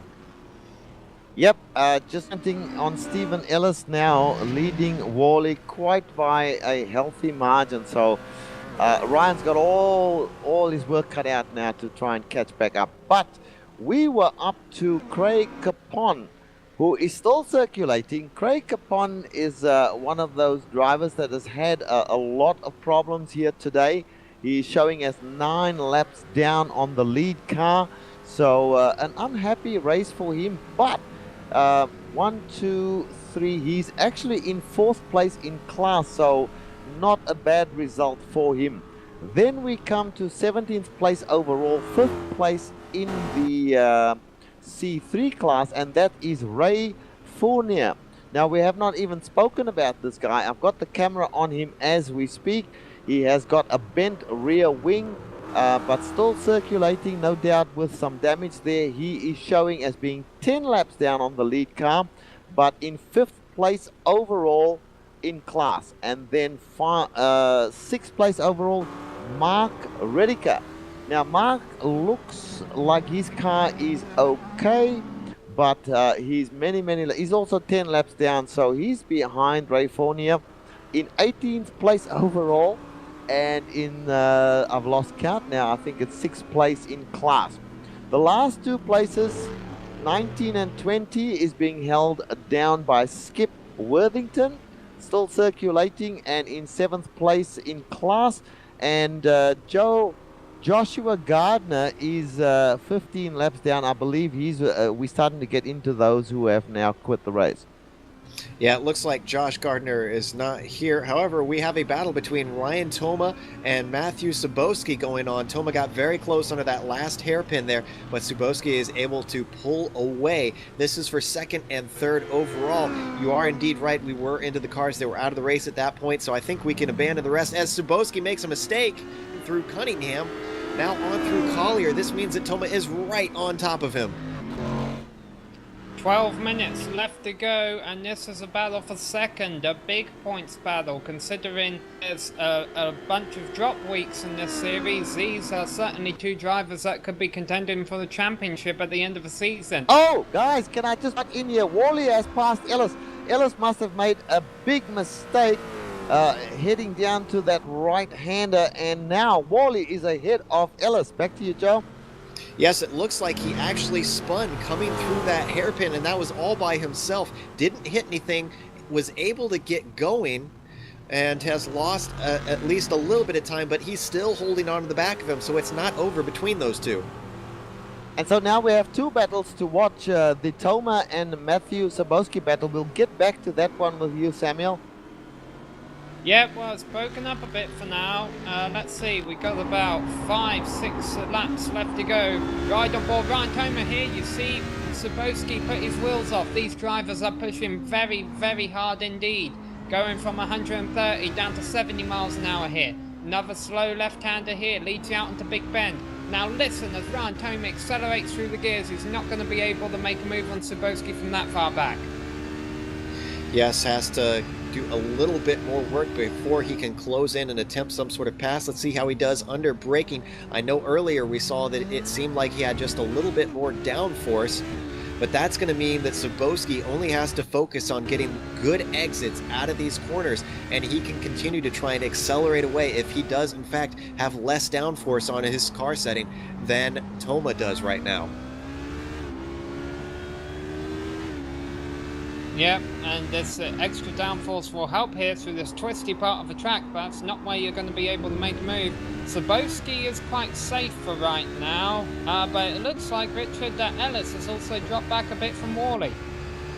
Yes, that is indeed the case. Now, Joe, the shoe is on the other foot, where Ryan Wally was chasing Ellis for so many laps. As we see Ellis getting loose yet again.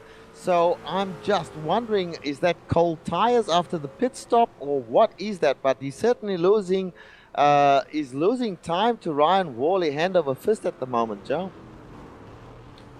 Yeah, I'm not entirely sure. Oh, and there's a spin from Ellis. Ellis is around, and he's able to keep the car going and is getting it back. It looks like, as we look at the replay, that this was another unforced error. This was just all on Ellis. I think he's losing that focus. I think he is very tired by now. And he's lost a lot of time. Unless there's a mistake from Worley, I think Ryan might have this win. I think you may be right there, Joe. Sorry, we're getting more information. The HPD battle just heated up as they went to lap. Craig Capon.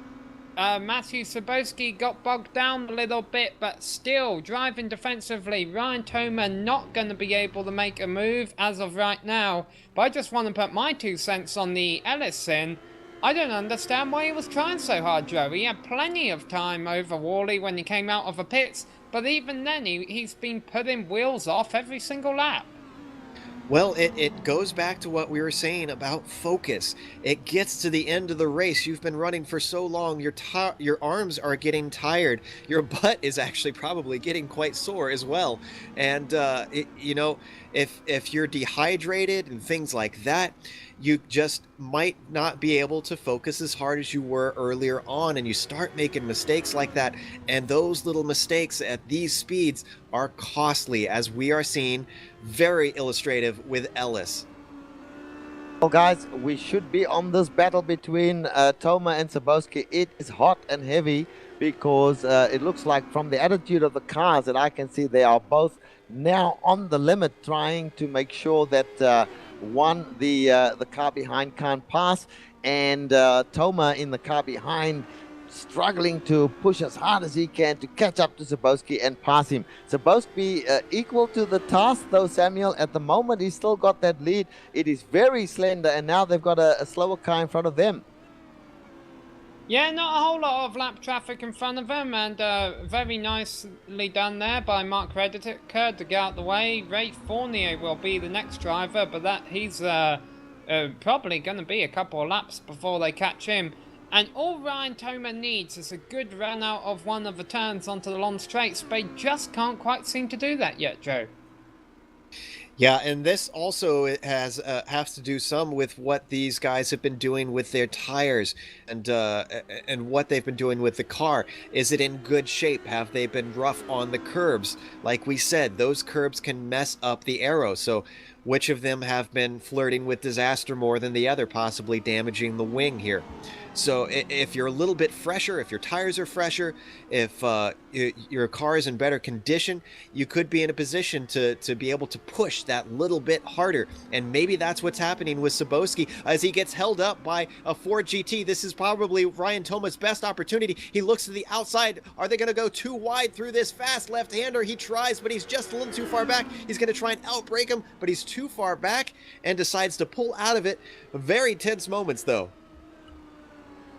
And now they go down the back straight and they'll have another opportunity. I'm not quite sure what the draft does here, but he's right on the back now of Sebring. Sebring goes left, goes right, trying to get him out of the draft. This is the battle for the first. Is it first place? Yes, it's for first place, folks. It's all second. Happening Second right as we place. speak. Second place, and it could be coming to... No, Toma he can't get that run. The slipstream is not enough. He has to get back on the gas earlier than Sebring to make this move. But this is what we've been seeing race between these guys about being so closely matched. And it's very hard for him to try and get a run. They're stronger in opposite ends, which makes it all the more difficult to try and make something happen. This is the closest he's been, though, with only, a few car lengths from him to Sebring. And Toma is just, I think at this point, he's looking for any opportunity. You can tell he's taking risks that he wasn't taking earlier in the race with less than 5 minutes to go now. And now he's got to run. He's right on the back ahead, Samuel. Yes, he's got to run. He's going to look to the outside in this corner, which is going to become the inside as they come to Cunningham. Is he going to be able to outbrake him? Yes, he moves ahead in the braking zone. Did he outbrake himself? Almost loses it as Sebring tries the over-under. Now he's going to try the other side, but he just doesn't have the acceleration, and Toma is able to pull away. Well done move. He went over the curb there, Sebring, as well, so that will slow him down a little bit. As we see a car off track there, it is one of the HPDs, but now he's losing a little bit of ground, so he's got to fight as hard as he can now. 5 minutes to go, Joe, and he's right on the back now of Toma once again as they head towards Le Mans. This is still anybody's position. He's trying too hard. He's all over the place. He's just losing time. I was going to say, you're exactly right. He is just pushing the car just past its limits, and when you do that, you actually tend to go slower. So Sebring now at the disadvantage, although I think this is where, if he could calm down and just focus on hitting his marks, Sam, this is where he could have the advantage. If he's got less downforce, he's going to be faster in a straight line, which is going to make it easier to try and out-drag Toma out of a corner. Yeah, he's pushing too hard. He's definitely pushing too hard. He nearly hit the wall there in turn one. So he's got to be careful. Meanwhile, Ryan Toma is also pushing hard, but he seems to be doing a better job at keeping the car on the track and ahead of Sebring. So Sebring is losing time at the moment. And you have to give credit to Toma for, fighting this battle for nearly the entire race. And even though he took some time to try and get by earlier, he's really been quite patient, I think, to wait for it really to come to this last portion to start really getting aggressive and really taking the risks that he needs to take that precious extra points that he's going to get out of this.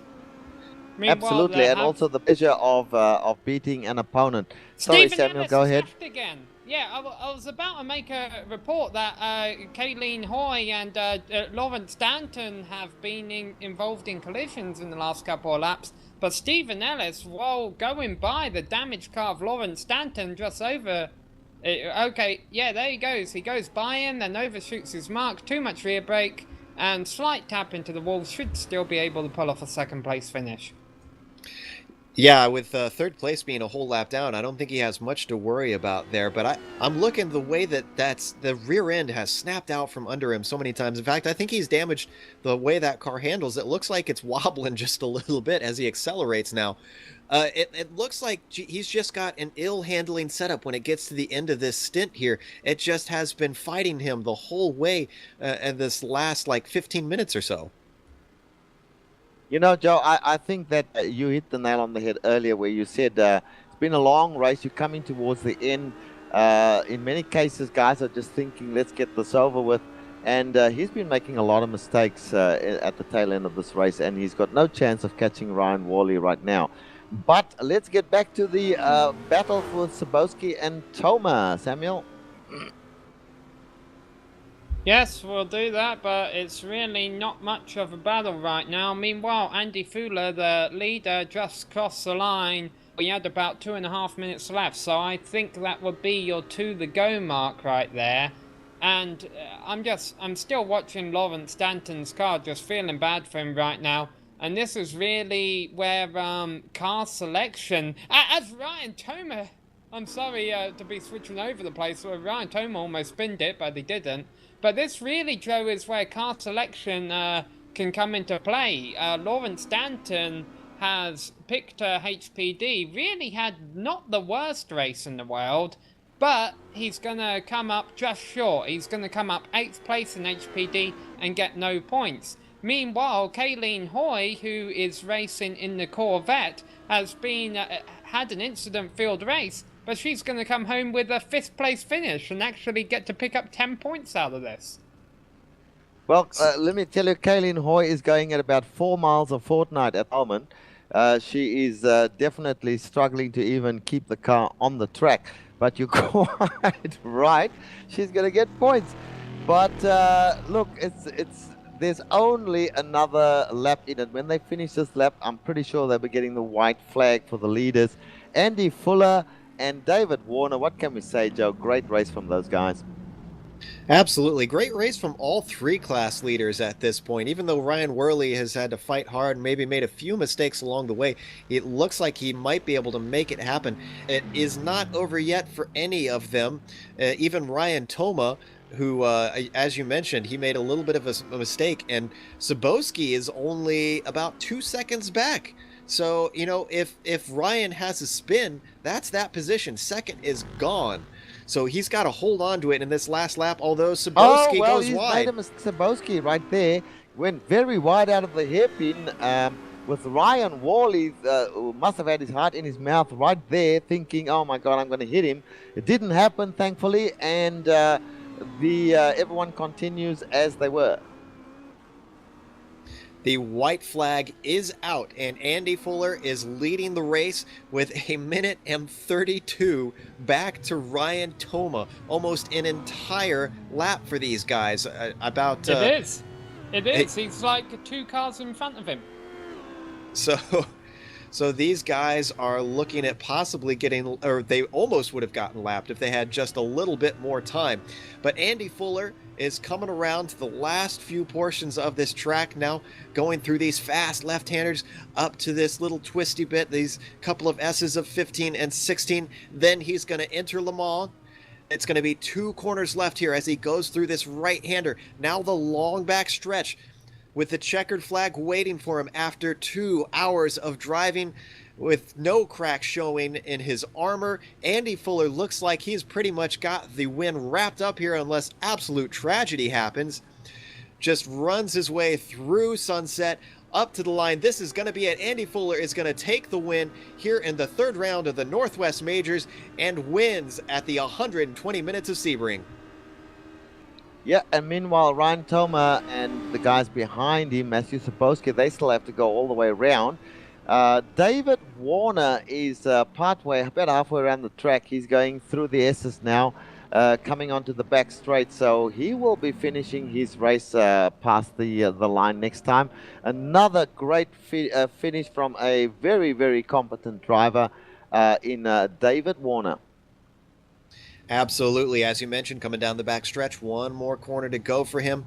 In fact, he's got 2 laps to the next car back. That's Brian Barnes. 2 whole laps. That's just an incredible margin here in these 2 hours. David Warner comes to the line now and takes the win in the C2 class. And where is our C3 leader? Ryan Worley still has a fair way to go around the track there, Samuel. So he'll be finishing as well in the first place in the C3 class. Yeah, he was the last car to cross the line before Andy Fuller did. So his race is going to be the longest. Meanwhile, right behind Andy Fuller crossing the line were Ryan Otis in fourth, who deserves a huge shout out considering he flipped it earlier in the race. And also John Brown, the father of our very own director Kevin Brown, who was able to bring home a podium position in the Ford GT class. David Warner working his way down the backstretch to Sunset right now, Joe. Yes, and so is Ryan Worley, who is on the backstretch heading towards Sunset. So he is going to take the win here, it looks like, with Stephen Ellis nowhere in sight. Coming around this long 180-degree right-hander onto the front straightaway, Ryan Worley is going to be able to take the win in the C3 class and the 3rd round of the Northwest Majors. Well done to all of our winners. Yeah, they've done a great job. You know, early on I was a little critical of some of these drivers, but these are tough cars to drive, and to attempt a race of 2 hours in one of these beasts is one we really should congratulate all of the drivers. They've all done as best they could, and our 3 class winners, they've done a great job. Some great battles along the way, particularly in the C3 class. So a good race, guys. I thought in the end there were some good battles that we could call, and some great wins there from those 3. Very much so, and you have to give credit to everybody who is running at the finish of this thing. We are going to go to break now that everybody has finished. We're going to give you the unofficial results when we come back, and hopefully have some interviews with some of the podium finishers. Stick around for talking to some of the winners and some of the podium finishers in this race.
Welcome back to Sebring International Raceway. After 120 minutes, we have finished round 3 of the Northwest Majors. Andy Fuller has come away the overall leader and the HPD C1 class winner in first. Second place was Ryan Toma. Matthew Sabowski came in third. Ryan Otis was fourth. James Paulson finished fifth. Cliff Kerr was sixth. William Fletcher was seventh. Then first in the C2 class was David Warner, but eighth overall. Brian Barnes second in his class, ninth overall. Lawrence Statton was 10th. Then Matt Gelder was 11th. Ryan Worley, the winner of the C3 class, but 12th overall. Stephen Ellis was second in his class, 13th overall. So then we've got Stephen Paulson in a Corvette in the C2 class. Then John Brown, third in the C3 class, 15th overall. Then Craig Capon, 16th. Ray Fournier, 17th. Mark Redeker, 18th. Skip Worthington in 19th. Kayleen Hoy in 20th. Joshua Gardner, 21st. Carl Burke, 22nd. Jimbo Pfeiffer in 23rd. Jeff Graham finished 24th. J.D. Snyder in 25th. Brian White in the 26th position, then Kyle Clements in 27th, Chris Bland in 28th, David Freeboth in 29th, Mike Willett in 30th, and then finally Brian Pager in 31st. And those were our finishers today. We've got a few interviews to do, including our overall winner of Andy Fuller. Let's pull him in here and let's see if we can ask him a few questions. Andy, congratulations on your overall win. It looked like you were mostly unhassled throughout that. What was traffic like throughout the day? Oh, it was a little bit scary there at first. There was a few instances of me catching people and not really able to read them. And I tend to like to kind of try to set up people, and they were going right where I was aiming for. So I got held up a couple times, but after I got past the initial shock and everybody kind of got into the flow, it started smoothing out. Yeah, it seemed like you mostly had it in your hand for most of the race. I know as far as traffic goes, we had a bit of an experience yesterday, you and I, in a race at Sebring as well, but no hard feelings on that. Did you feel a need to be aggressive in this one to try and keep that time up? Uh, I was getting there at the beginning. I was a little bit nervous about what Ryan and Jimbo could do. But after it started shaking out, I knew I'd be consistent, and I was able to just up the gap. And then when they had their issues, I just knew that I had to maintain. Well, we've got another oval race coming up next with Rockingham. Are you looking forward to that one? I don't oval races that often, but yeah, it'd be a lot of fun. All right. Well, again, congratulations on your win, and thanks for coming and talking to us. Yep, thank you. We also have the winner in the C3 class, and that is Ryan Worley. Sam, would you like to ask him a few questions? Certainly. Well, congratulations, Ryan, on your win here today in the Ford GT. How would you say your race went? Pretty crazy. Yeah, it looked that way. We saw you overshoot your pit stall after the second pit stop. Did you still think you could win it after that? No, I did not. I honestly thought I lost it. But my first pit stop, I did the same thing. I actually passed my stall and just went back out on track, came back around. And yet you were still able to recover even after all those mistakes. That was very impressive for us to watch that happening. We haven't seen you a whole lot in this series so far. I don't feel. Do you plan on competing for the championship this season? Yes. Well, awesome. I'm sure this win is going to help that. Rockingham coming up next. Rockingham coming up next race in the trucks. You're looking forward to that? I am. I got a whole team behind me who can help me with setups. So. Oh, that sounds great. Well, congratulations on your win again today. We hope you had fun out there racing Stephen. It was certainly fun to watch. It was fun. Nail biting, but fun. Well, that's always exciting. All right, back to you, Jake. Almost felt like one of us needed to have some ice cream in here for a second there. However, we also have Matt Gelder with us, and I believe Richard Losper is going to ask Matt a few questions. Yes, Matt Gelder, third place today in the Corvette. At the start of the race, did you fancy your chances of getting up higher, or are you surprised at being third? What's the story, my friend? After watching the practice sessions, I knew I wasn't gonna be leading, but I knew I had a pretty good chance of finishing mid pack of the Corvette. So with my screw ups in the beginning of the race, I put a damper on my hopes. But I'm really happy that I made it back up to third and put a good showing for Grassroots Motorsports and Cross M Corvette. Yeah, no, an excellent showing. I mean, 2 hours of racing is a very, very long time, and to be at the end there with with your car coming in third place, that is no mean feat in a long race like this. Yeah, a lot of people don't think 2 hours is a lot for sim racing, but I will tell you, my knees are killing me and my butt's killing me. So sitting stationary for 2 hours, just trying to concentrate as hard as you can is it's quite a feat. If anybody can do it, you get yourself a pat on the back when you get done. Absolutely, Matt, and you'll take away some points. Are you contending the whole championship this season? I don't think I'll do the whole championship. I just kind of like to pop in and out on the races that I like to do. I'll probably run Rockingham for the next race, and then we'll see down the road how things play out. But maybe next season I'll run the full series. Okay. Well, Matt, once again, congratulations on a hard-fought third. Anybody who's finished on the podium today deserves it absolutely.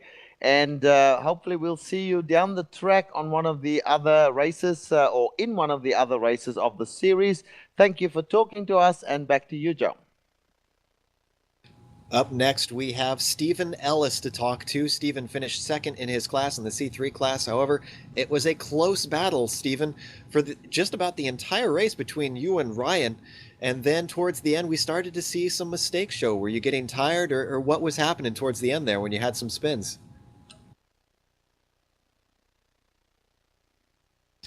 Might have some problems here with Stephen. Stephen, can you hear us?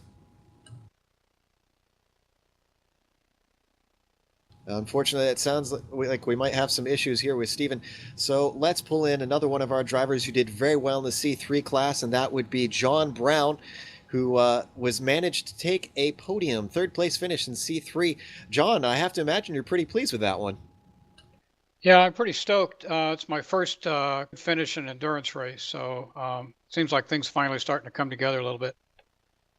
I know you had a couple little problems early on. Did you have to take up any of your spare cars before you were able to continue on? Yeah, I had a little, we had some rubbing, and then I spun in front of one of the other GTs. I can't remember exactly who it was, but collected both of us pretty bad. So that required a long pit stop to get it fixed. And then when I came out, I think I was in 8th or 9th. And so it was just, I knew it was it's all about attrition and just trying to stay clean for the rest of the race. So I was really lucky and didn't get any problems for the rest of the race and managed to get a pretty good finish. Yeah, absolutely. We kept saying up in the booth, it's all about survival, and survive you did, and well done on that.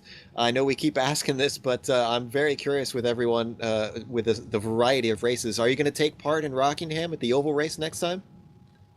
Like a lot of the other road racers have answered, I'm not really an oval guy, but I figure because it's a club race, it's a league, I might just try the ovals too, just as a safe place to get my feet wet in some more advanced oval racing. All right. Well, we look forward to that, and hopefully you can grab another good finish there. Thanks for talking to us. Yeah, thanks a lot for covering this, guys. Well, sad that we didn't get to have an answer from Stephen Ellis. We were looking forward to hearing what exactly was happening towards the end of that race. But we are going to close up now after 2 hours of broadcasting up here. We are quite tired ourselves. Before we go, we want to thank a few people. Mike Willett, the organizer of this league, and he does a lot of hard work into this thing. Also, thanks to the software and hardware that we use, iRacing.com, XSplit, Twitch TV, Audio Technica, and AverMedia. Thanks to the team today, Kevin, Richard, and Samuel, for all putting in some hard work today. If you'd like to find out more about GSRC, you can find it at www.globalsimracingchannel.com, along with archived races and race highlights. We're also on Twitter at GSR Channel and Facebook at /GlobalSimRacingChannel. A special thank you goes out to Eric Ekholm, who provides us with much of our music. You can find it not only here on GSRC, but in TV commercials, movie trailers, iTunes, and Spotify. If you like our music, tell Eric where you heard it at ericekholm.com. Additional thanks to Casey Lalonde, who also provides us with the music for our broadcasts. You can find more of his music at caseylalonde.bandcamp.com. Our next race, as we keep mentioning, is at Rockingham, and that is in the trucks. That'll be at 6 p.m. Pacific, April 20th. Don't miss it. This series is always excitement. Our next broadcast is going to be a week from now. That is the GreenValleyLake.com MX5 World Tour at Zolder. That kicks off at 7 p.m. UTC. That'll be Saturday, March 22nd. Also, that weekend, we have the Continental Endurance Sports Car Series at Sebring, back here in Florida, at 10:30 p.m. UTC, the Saturday, March 22nd as well. Then the next day, we've got the Piston Cup running a road course at Watkins Glen. 6:45 p.m. UTC is when that broadcast will kick off on Sunday, March 23rd. Then we return to the Enduro Pro Series, also at Watkins Glen at 3:45 p.m. UTC on Saturday, March 29th. And then, of course, we have the Roof European Trophy going to Oulton Park at 6:15 p.m. UTC on Sunday, March 30th. But until next time, race clean, race hard, and I'll see you on the track.